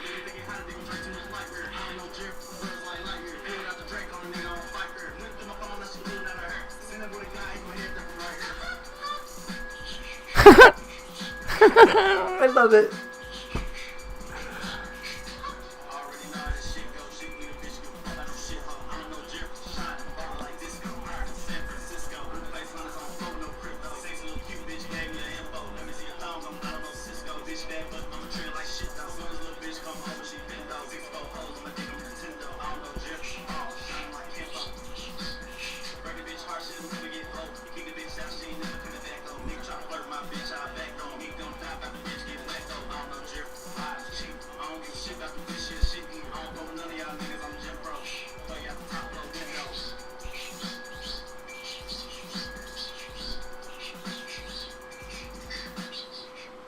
The song is called Rollerblades. Somehow it was better than the other one that he did. Fuck this. I'm subbing to this guy.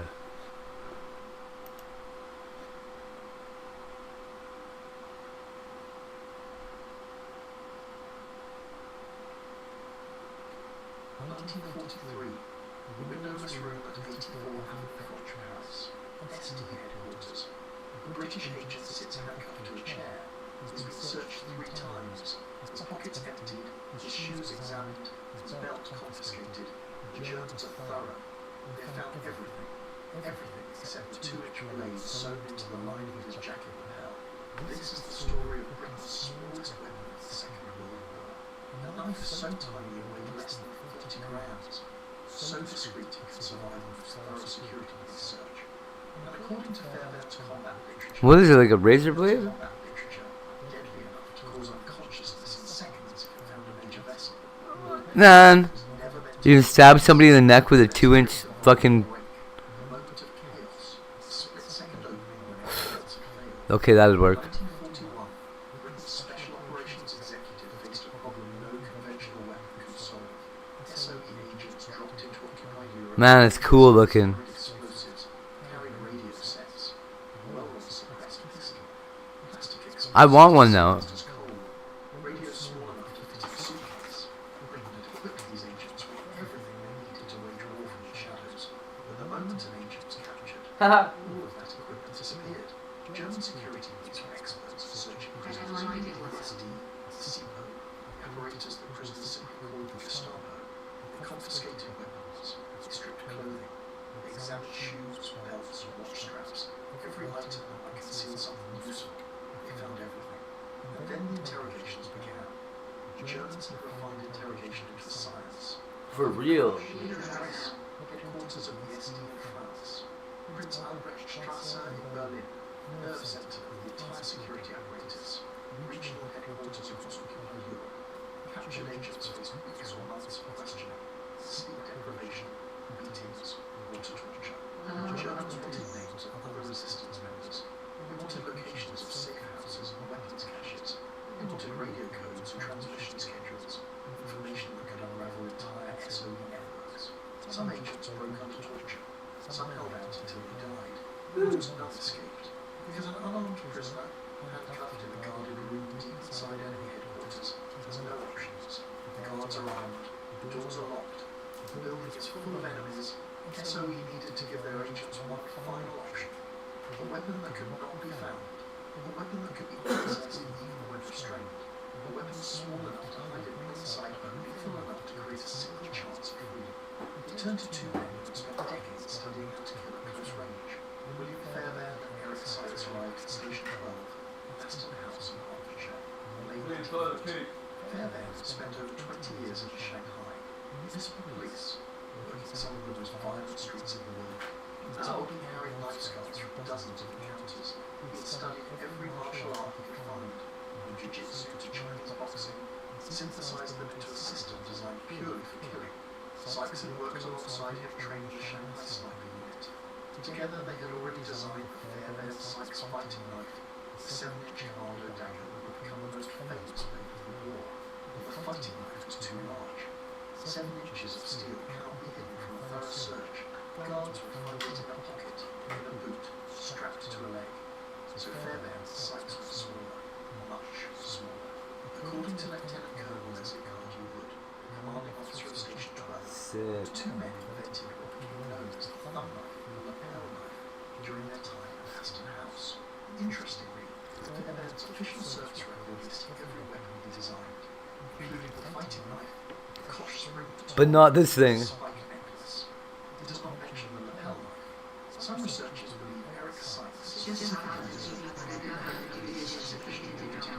Right on. One collector reportedly owns a lapel dagger bearing what appears to be Sykes' Chinese chop. How would you even hold on to this cute little thing? Though such private collection claims are difficult to verify.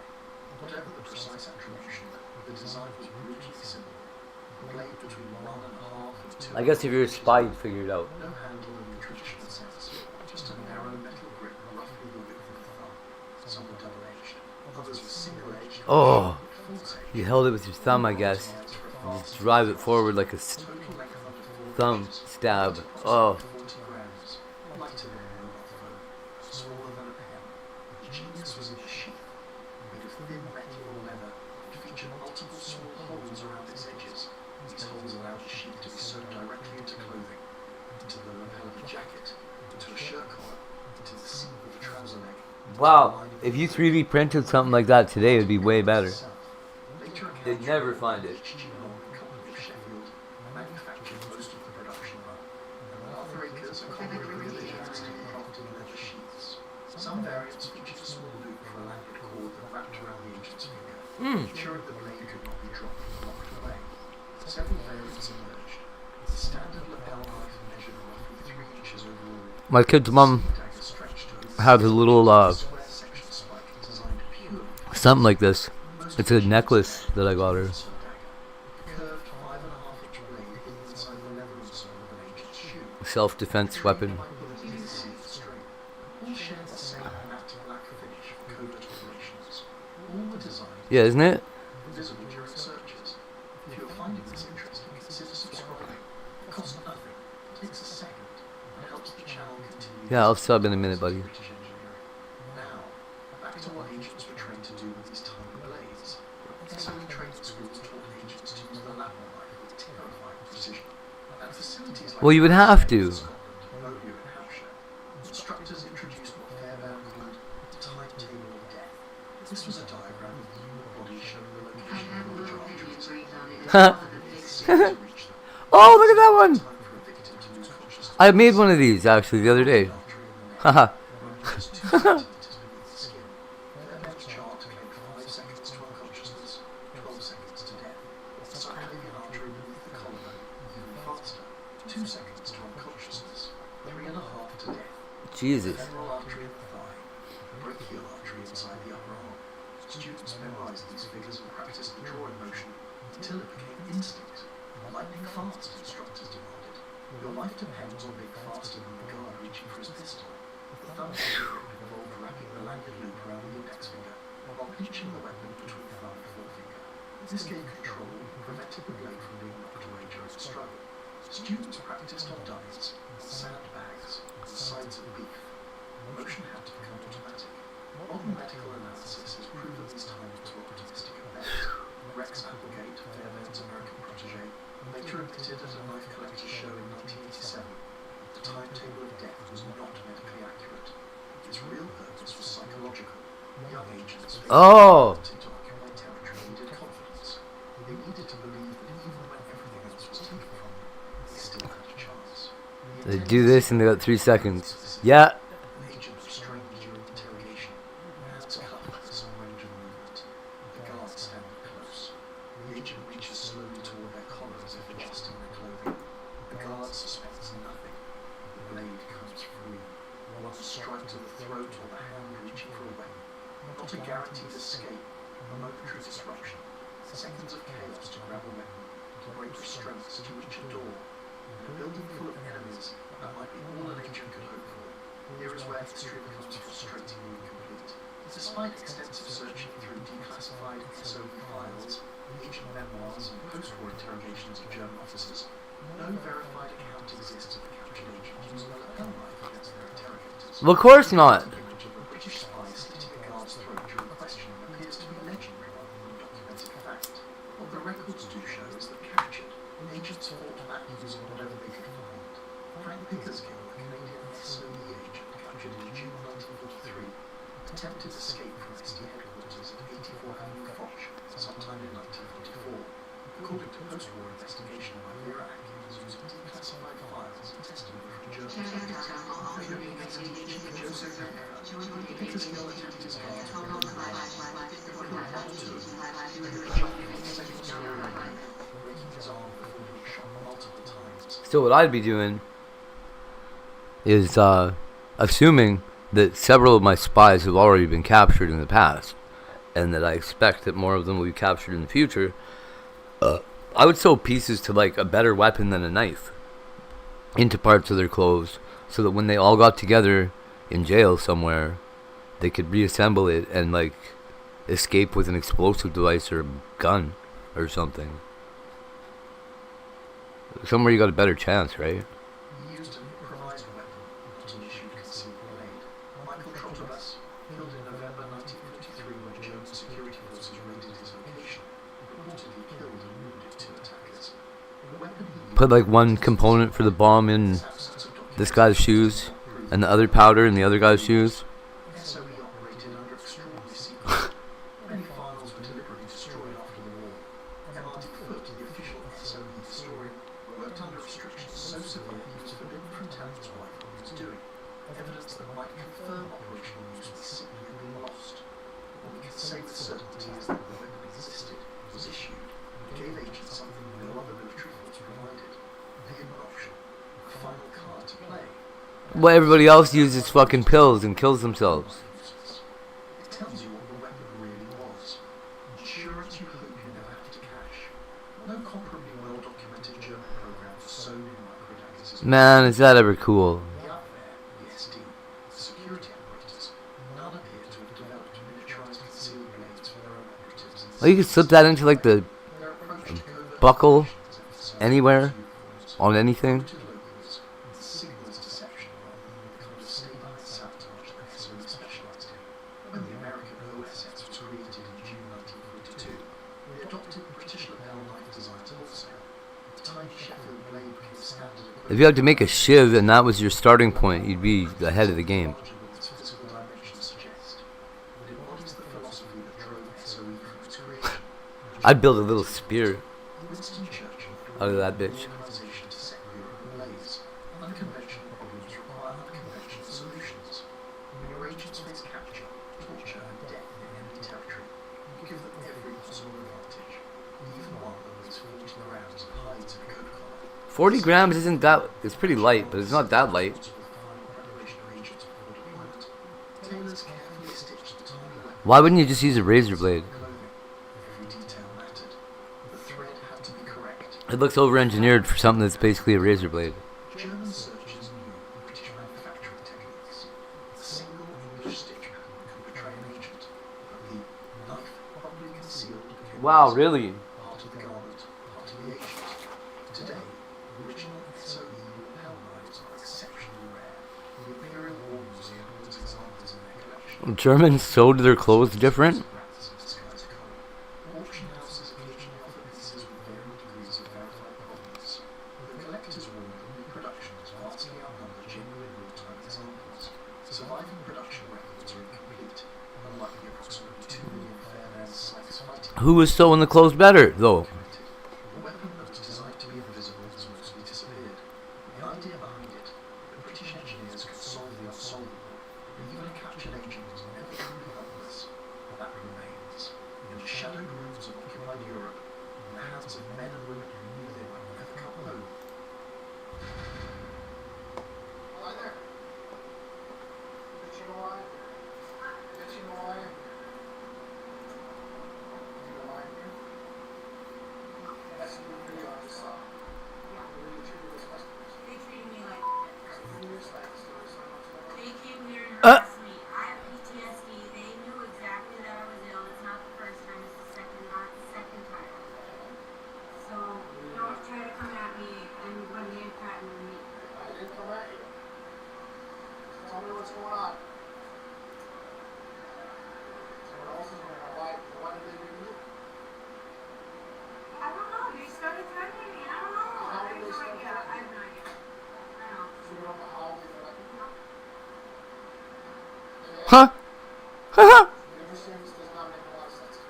Yeah, it doesn't make any sense to me either. And I'm the one being harassed, and he just came at me and telling me Why that. did not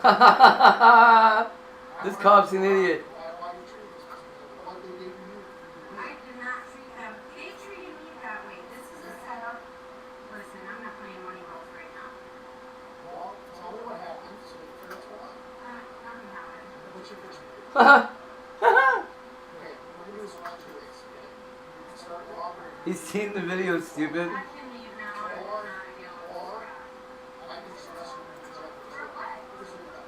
Are you kidding me? I have PTSD and they came to Look, what I me. saw in the video, I have My name is Chris. that's all I'm asking for at this point. Cooperate with me, please. Don't with me. We're gonna do it. Am I clear? Okay. Go fuck yourself, cop. What's your middle initial? Last name. Docs.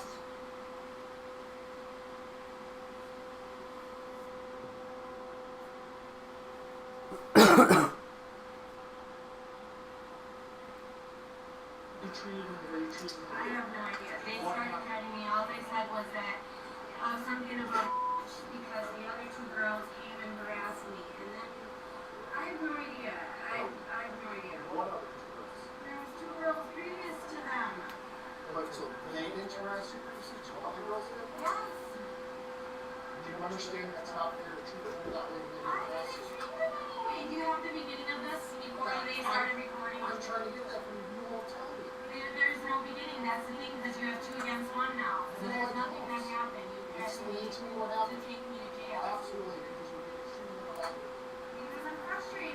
tell me what happened. That's what I'm asking. I have no idea what happened. How can you not I'm know? curious. I didn't listen, Tom. I know that you came because listen, I don't know what to tell you. Listen, Tom. What happened? I'm going to be embarrassed. I had Who's Tom? Balls get a copy of the video. great. Corporations get a copy of the video. Great. I can bet. So just so you know, Great. I don't know what those two want done yet. Okay, if they want you arrested, I haven't done anything then to you're them. arrested. You can't threaten me. I'm I not want a threatening lawyer. you. I want a lawyer. That's why you have to. I have not done a single thing. You cannot. I will not. Just come here.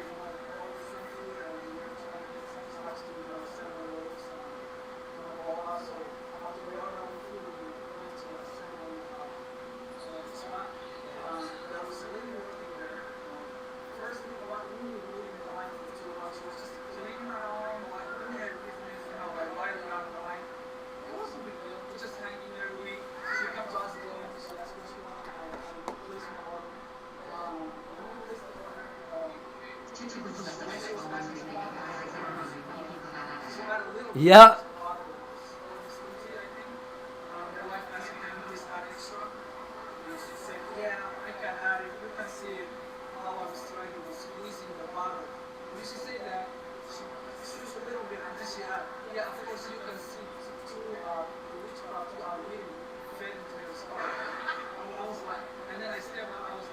What?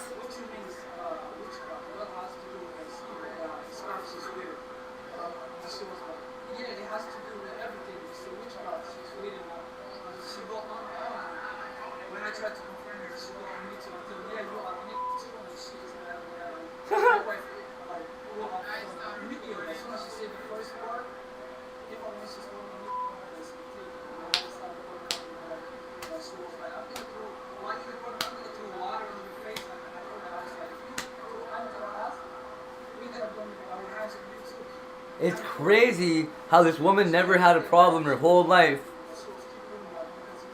until she went viral, and now all of a sudden she's getting like hate crimes.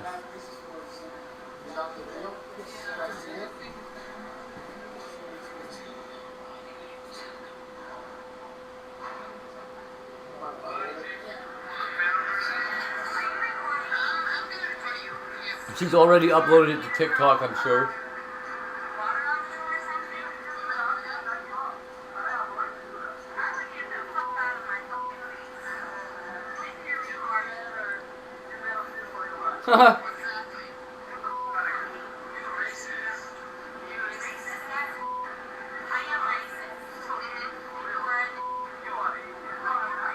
Don't do it, Bronwyn.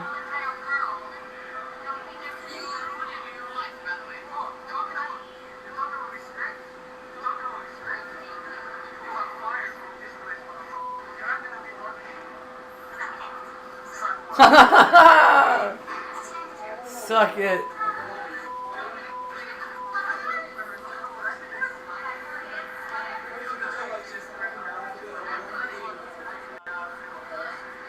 Well, we know she watched WWE.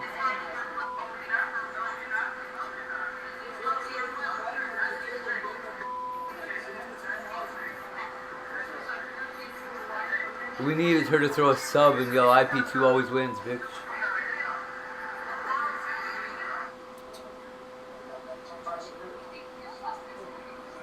Yeah.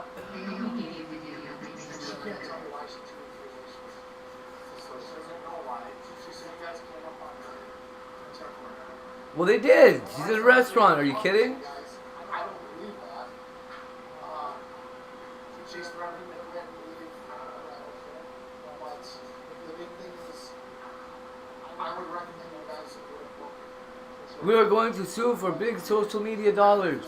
Fuck you, Cinnabon. Like, you're gonna sue Cinnabon because that woman's mental illness broke through in the middle of her shift? Come on.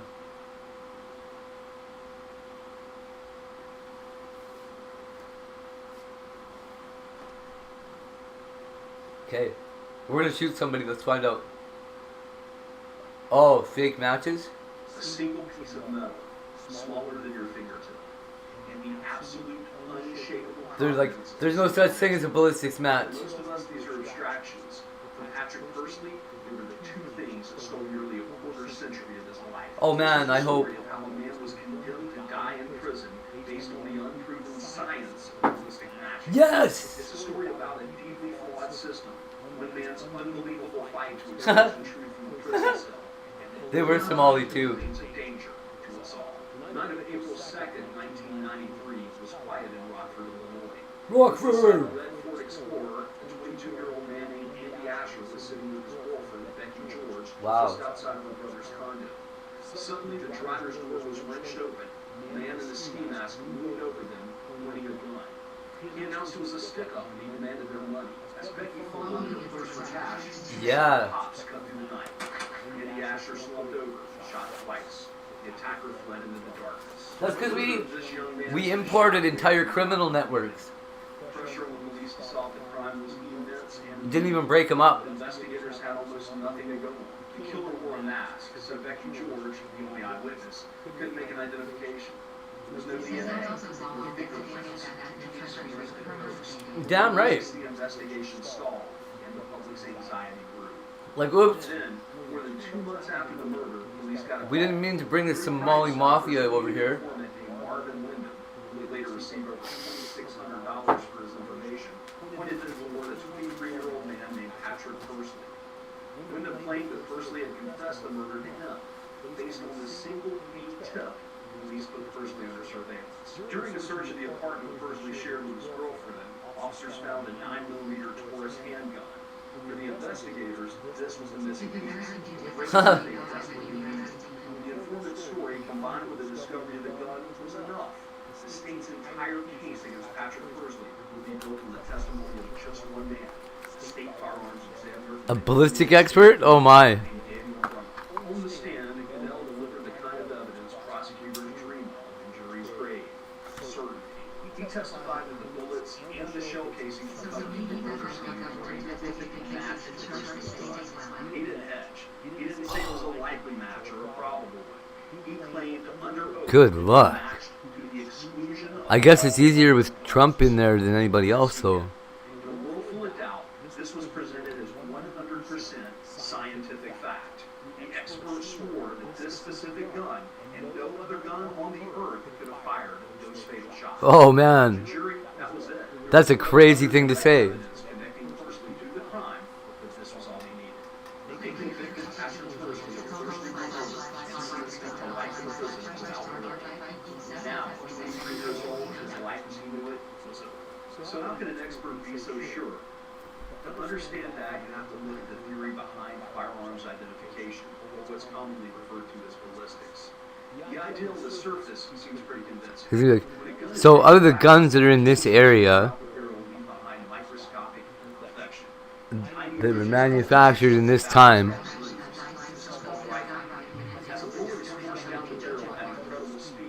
yet supposedly carve a unique set of scratches or striations into its surface.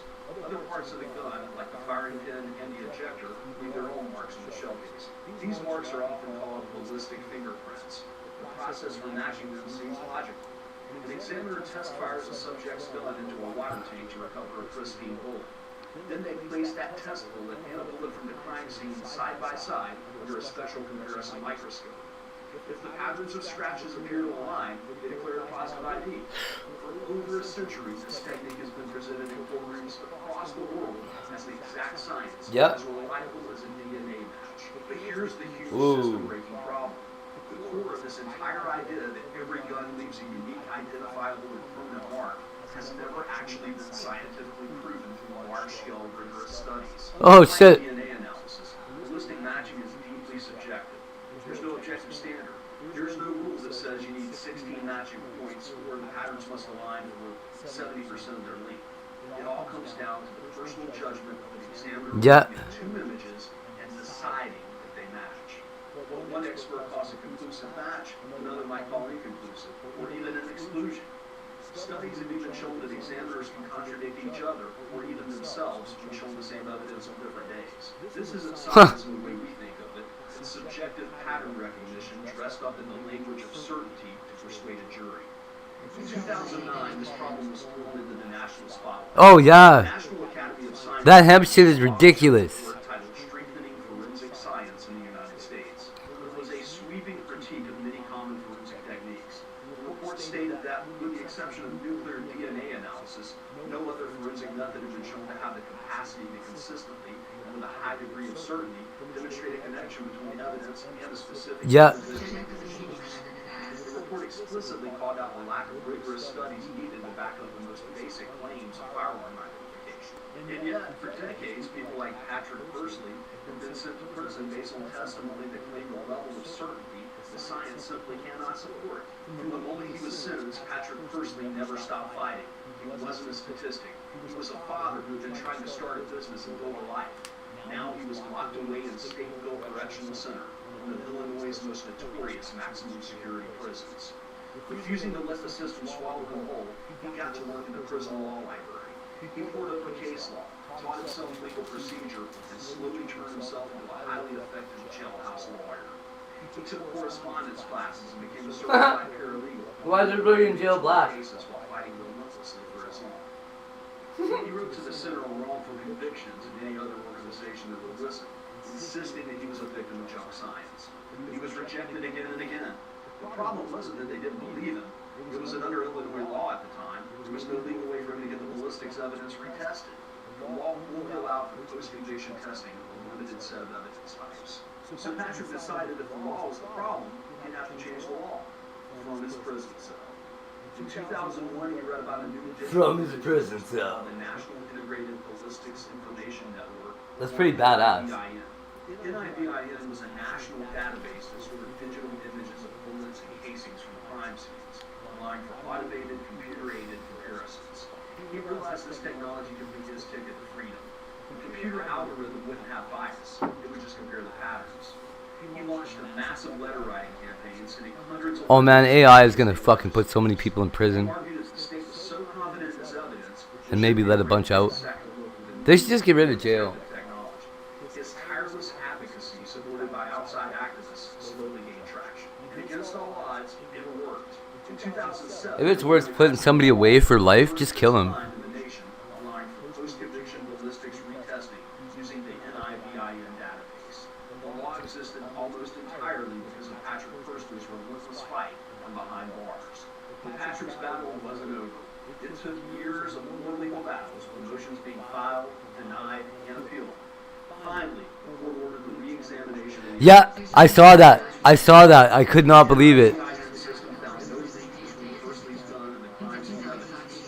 Then, two independent, highly respected firearms experts The way they were describing it, even I was like, oh man, there's no way that's the right guy. later described their qualifications as without peer. Yeah. Without knowing the other's findings, both experts concluded unequivocally that neither the bullet He's like, no, it's a really cool tool. I mean, they got this new AI thing.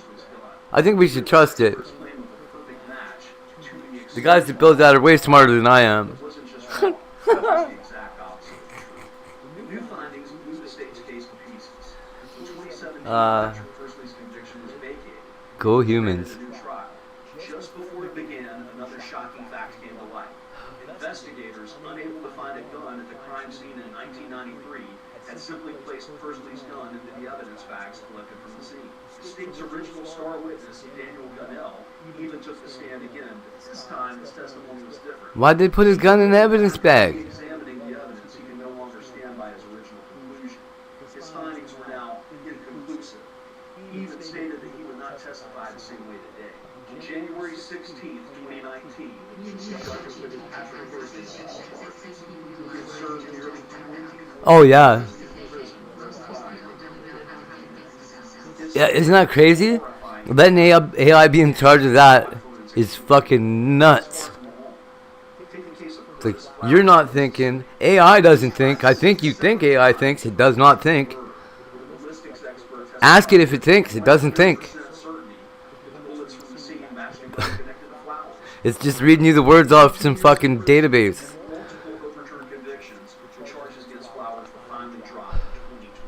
Crazy. So there's gonna be a whole generation of people where there's no thought involved in anything. Like, I don't even know what that's gonna look like. Idiocracy, I guess. Somehow. Oh, that's gonna be it. During a pretrial hearing known as a voir dire. Kathleen Clark, Brondo. scientist from the Firearms Unit's State Crime Lab, was presented as an expert in the field of firearm examination. Under oath, Marty testified. We should ask. Oh man, The error rate is 0%. But then agreed that there was no established error rate for the field as a whole.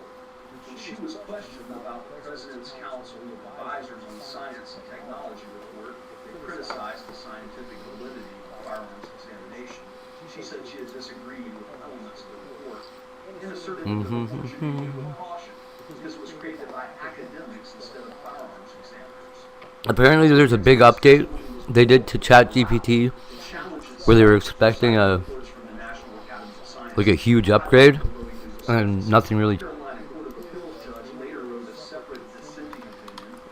Which is crazy. Something must have changed.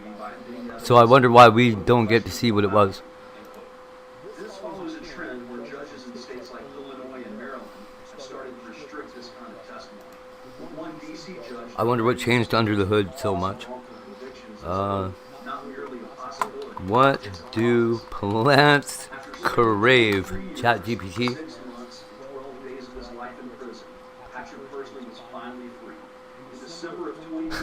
Brondo! It answered me. In the movie, the slogan is Brondo's got electrolytes. Ah, yes.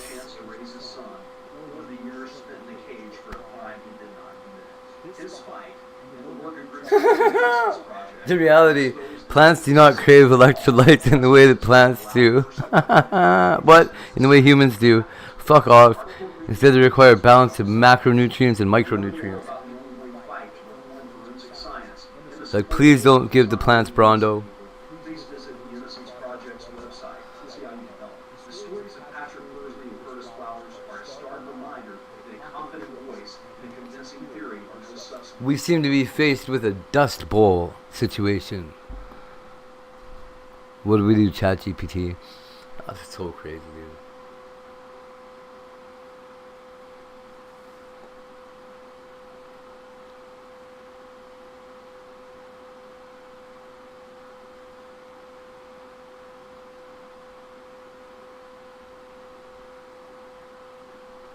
What are Tesla doors doing that's so dangerous, I wonder?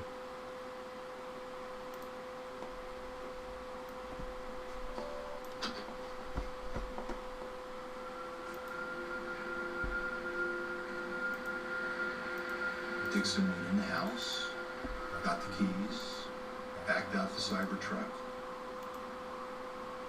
Mr. Dixon was intoxicated and on drugs. These kids were hanging out before Thanksgiving. They'd all come home from college. Cybertruck accident. They were doing what kids do.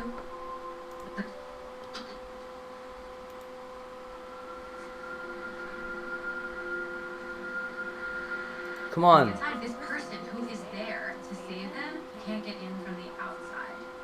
So he picks up side and I pulled the front passenger out. The friend goes in to try to get Krista, and she reaches her arm out, and he grabs her arm. She looks like she's crazy. She pulls back because the fire is just so hot. And so he goes to the back door and tries to get to her from the back side. It was too much fire and airbags, so they couldn't get to us. Too much fire and airbags. Oh shit. A lawsuit has been filed over the deadly Cybertruck crash in Piedmont last November. Saran Dixon, 19, Jack Nelson, 20, and Krista Sukahara, 19, all died. Wild. Doesn't include any conclusions about whether the doors played a part. Why was an 18-year-old kid or a 19-year-old kid driving a Cybertruck? Tesla. In the lawsuit, they allege Tesla's design choices created a highly foreseeable risk. Haha. Occupants who survived the crash would nevertheless remain trapped. We get the offering for sentence, and it's clear. These kids were alive after the car crash. They didn't have blunt force injuries. They died because they suffocated. It's the worst nightmare ever. Yeah, totally. That will never heal. She was The I noticed the first time that I used any kind of language model AI, large language model AI, whatever the fuck they call them, that it's a matter of if your vocabulary is large enough, and you've got a nice understanding of how things kind of work in general, like what you're asking it about, you can get some very, very specific answers. And to be fair to them, they have done very well on U.S. crash tests. They often get 5-star ratings. Flush door handles were very much part of this. And you can get it to write you programs and shit. You know, it looks very cool. As long as you know how to use the output. For so many years, people who drive Teslas love their Teslas. They think their cars are safe. But this accident, these accidents reveal that there's actually something bigger going on. That's hilarious. Do you use voice input? Oh man, I would say probably 12 years, maybe. A lot of companies have touchpads. My Google Home has Gemini on it, They had a stunning design. They decided, you know what, we're going to have them come but I haven't figured out how to get it to and then go back in, so it gives it a nice smooth look. work specifically yet. I haven't tried yet. EV specialist, the electrified garage. He's owned multiple Teslas. He's a fan. But back in 2018, he flagged this to his large YouTube following. You are not a true Tesla Model S owner until your car has been on a flatbed or when you no longer enter this vehicle. Nice. Tesla has produced millions Fucking right. can be found all over the world. Once it goes to the masses and you start making cars on a scale of like 2, 3, 4, Those cars were in a 5 weird million, pattern. that's when, you know, Gen Pop, they say, That's the guy that rebuilt the Tesla out of garbage. the pitfalls, ups and downs of having door handles like that. When you push this button, sends a signal to the 12-volt battery to say, okay, pop the door open. Now, if you have no 12-volt power, the first thing you're going to do is push this button over and over again. You're going to stop freaking out and realize this thing isn't working. In my opinion, this isn't terribly obvious that this opens the door. This is not a physical lever. This does not pull Holy the cable. shit. The actual way to open the Tesla Yep. is you use this unmarked. Yeah, you like forced the firmware upgrade and shit through all their insurance provisions. Pretty good. So in the front seat, And he did the first battery change too, I think. in the back seats, they might be Or first non-OEM battery change. or behind a speaker grill, or behind the trim on the door. Or I actually found one in a Made himself an expert. Why? It was in the door pocket under a plastic flap. A lot of Tesla owners themselves don't know that these manual releases exist. You can design Holy the best fuck. vehicle in the world, but you have to also think about what happens to a human being after a crash. You are panicking. He like hid the emergency escape latch underneath the fucking floorboards. It's like an old car where you just open the door. I went down a rabbit hole just trying to No, you have to put in a password before the door will open. No, the electric's out. in Wisconsin, which sounded very similar. They crash into a tree, the car catches fire. Do we think 3 or 4? Now, what we find out when we read the police report is that there are 5 people in this car, and the people in the back seat, their bodies are found in the front seat. And one of the images Should have been wearing their says, seatbelts. female found climbing next to driver. According to the police report, detectives noted due to the number of the bodies in the front seats, it appeared as though they were trying to get out. There have been other accidents. I don't know if they're related. It might be a Tesla. I haven't seen it. Nah. Someone was strapped inside. There was a Cybertruck accident in Texas. There was a crash in Miami. Is this why everybody was lighting them Star up? basketball player in Southern California. Yeah, no kidding. Can't open the door. Has to bash the window out with his feet. Some of them happened on rural roads in, the South. In some cases, the driver has never been identified because they were burned beyond recognition. Larger than the Holy fuck. regular consumers, all of a sudden they can't get into their car and, you know, they're calling 911. We've just come to realize that there's more than we knew. From 2018 on, we found over 140 complaints about Tesla stores. Kids have gotten stuck in their Tesla. Kids are getting stuck. That's because they don't even know how to fucking do anything, these kids.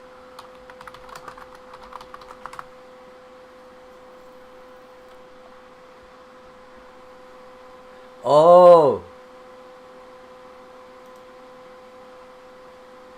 I believe I... Hey, why is there no audio? Make some noise. Ninjas?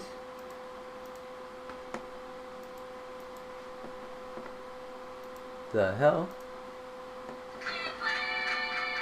The Democratic Republic of Congo is one of the poorest countries on the earth. It holds the world's richest deposits of cobalt. Now the race is on to mine the metal that's essential to making electric car batteries. No, I don't know about that. That seems ridiculous to me. It's dangerous work. The massive industrial mines, mostly Chinese owned, are a law unto themselves.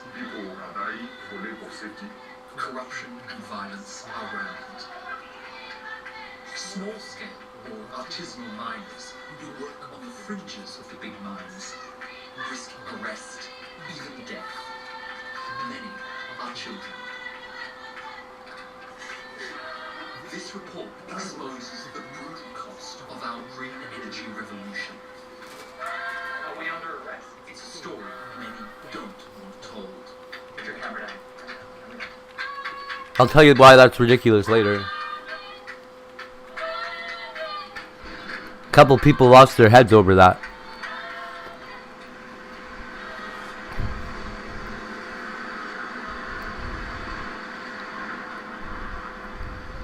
But alright, we can put them on like some kind of limited access, I don't know what. 70% of the world's cobalt comes from the Congo. I should make him brown too. The country is The only brown user on the whole server. How about? I don't care if he's been apologizing all night. It doesn't matter. I know. I bet he has been.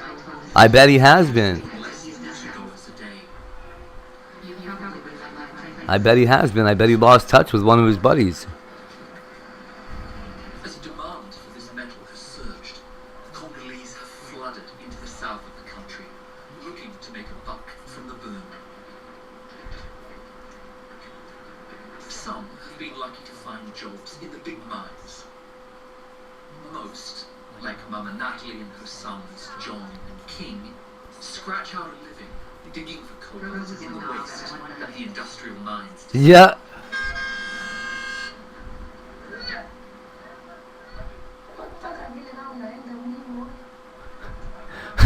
That one night and then like 4 days in a row afterward. What the fuck?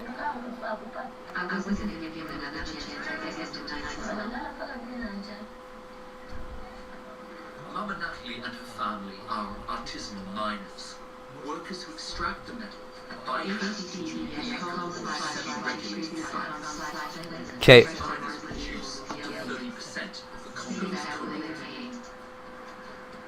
Every day, Man, these poor kids. security guards arrive. They climb This is that child labor we were reading about the other day. Holy fuck. hundreds of other families in search of cobalt. Is this considered agricultural work? Holy fuck.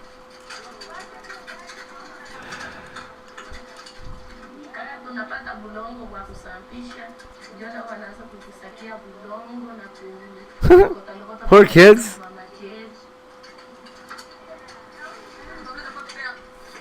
At least they're not in the hole, right? So they have to work fast. Security often beat, arrest, and even shoot artisanal miners. Security shows up and beats your kids. That's fucked up. Fuck. I would kill a security guard if they touched my kid, man. Holy fuck. Almost as soon as they begin, it's time to leave.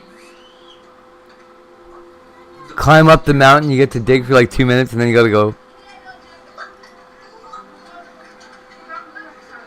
That kid's having a good time. He doesn't even care. When he grows up, he's gonna be like, yeah, I used to get to play on a sand hill and dig for rocks all day. Until somebody tells him that was abuse.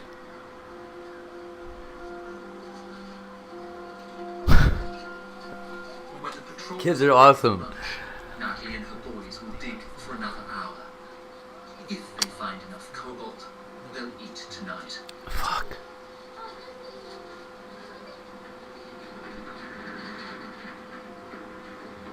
How? Okay. Who runs this mine? Like, it looks like it's taken care of very well to be the place where 6 little kids and their mom work. In Congo, artisanal mining can be a deadly business.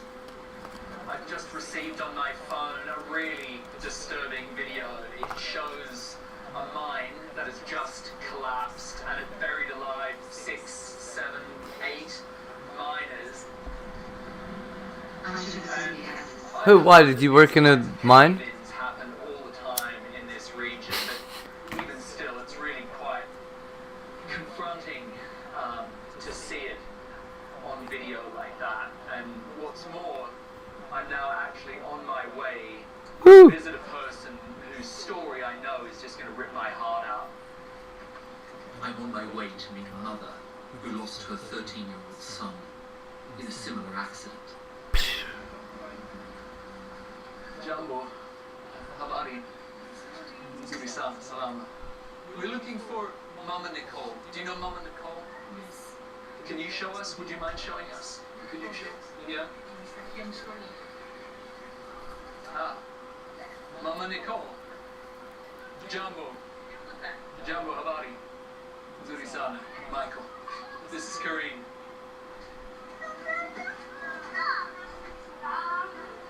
Fuck, that's a lot of kids.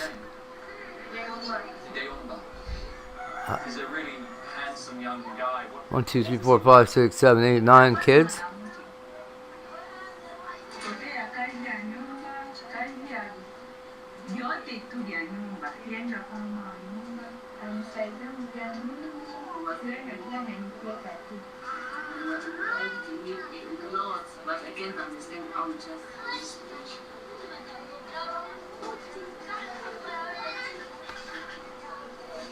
The whole mine fell on him, lady. Do you want to go look for him?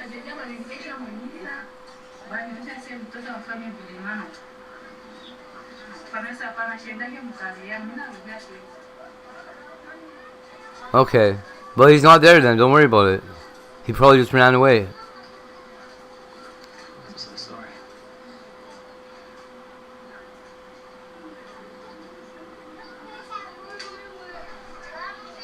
I can't get over the fact that you can buy one of these kids for like $20 and make them work in your chocolate factory. That's not a Oompa Loompa joke. That's really, we looked up the price the other day and that's $20 for a kid. International Mining Concession, also known as CDM. Deomba collected cobalt in the waste on the edge of the mine. Good morning, gang. Yo, Ozzy. When the mine embankment collapsed, he and his friend were buried alive.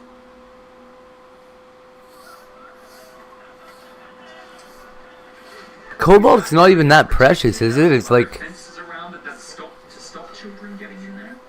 Maybe it's gone up. Is the mining company take any responsibility? Nothing.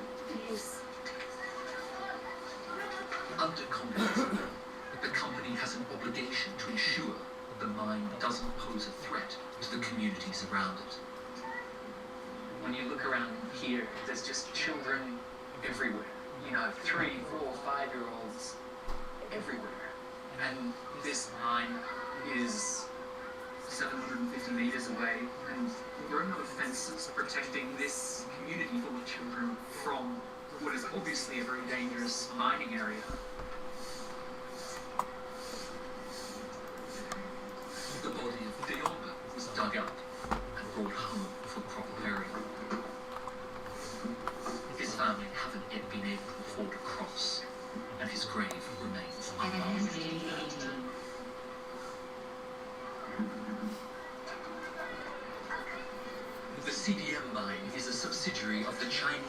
International Zhejiang Huayu Cobalt, one of the world's biggest cobalt producers. So cobalt must be used in iPhones or something, right?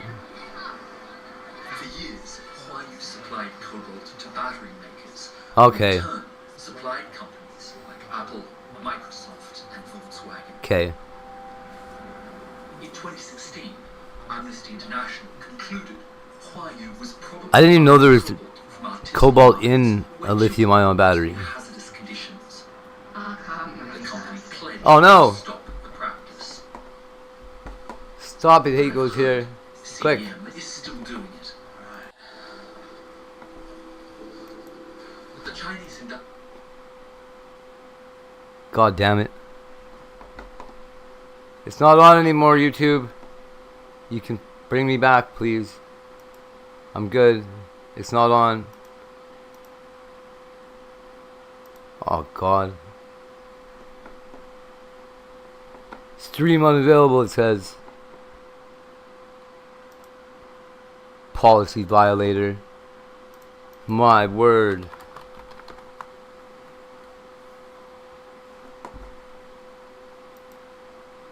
My word.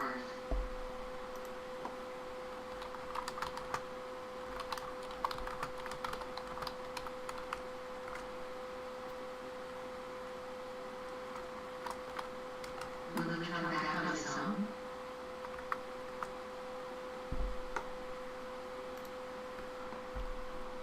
No.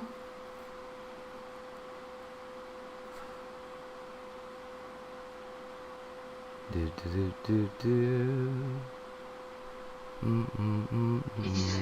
We'll take a couple of minutes. Man, I hate this.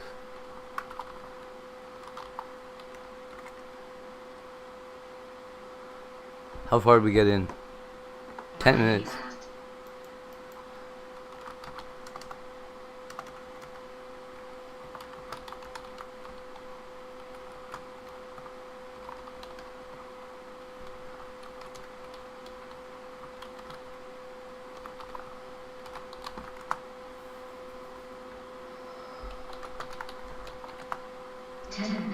If you allow 10 minutes of that video. Not joke about that.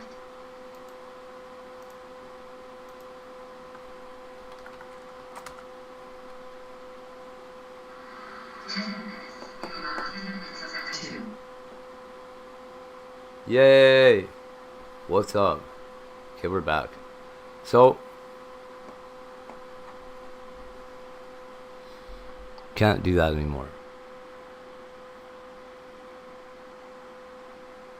Trying to be socially active, a little bit responsible. So, am I shadow banned or whatever now for the rest of the stream?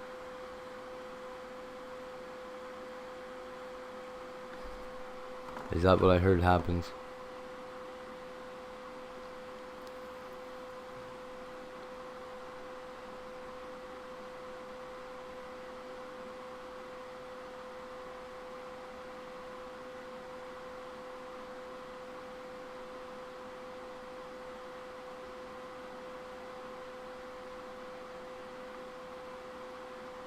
I don't know either.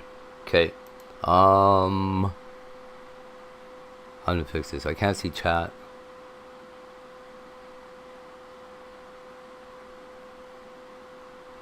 I'll be back.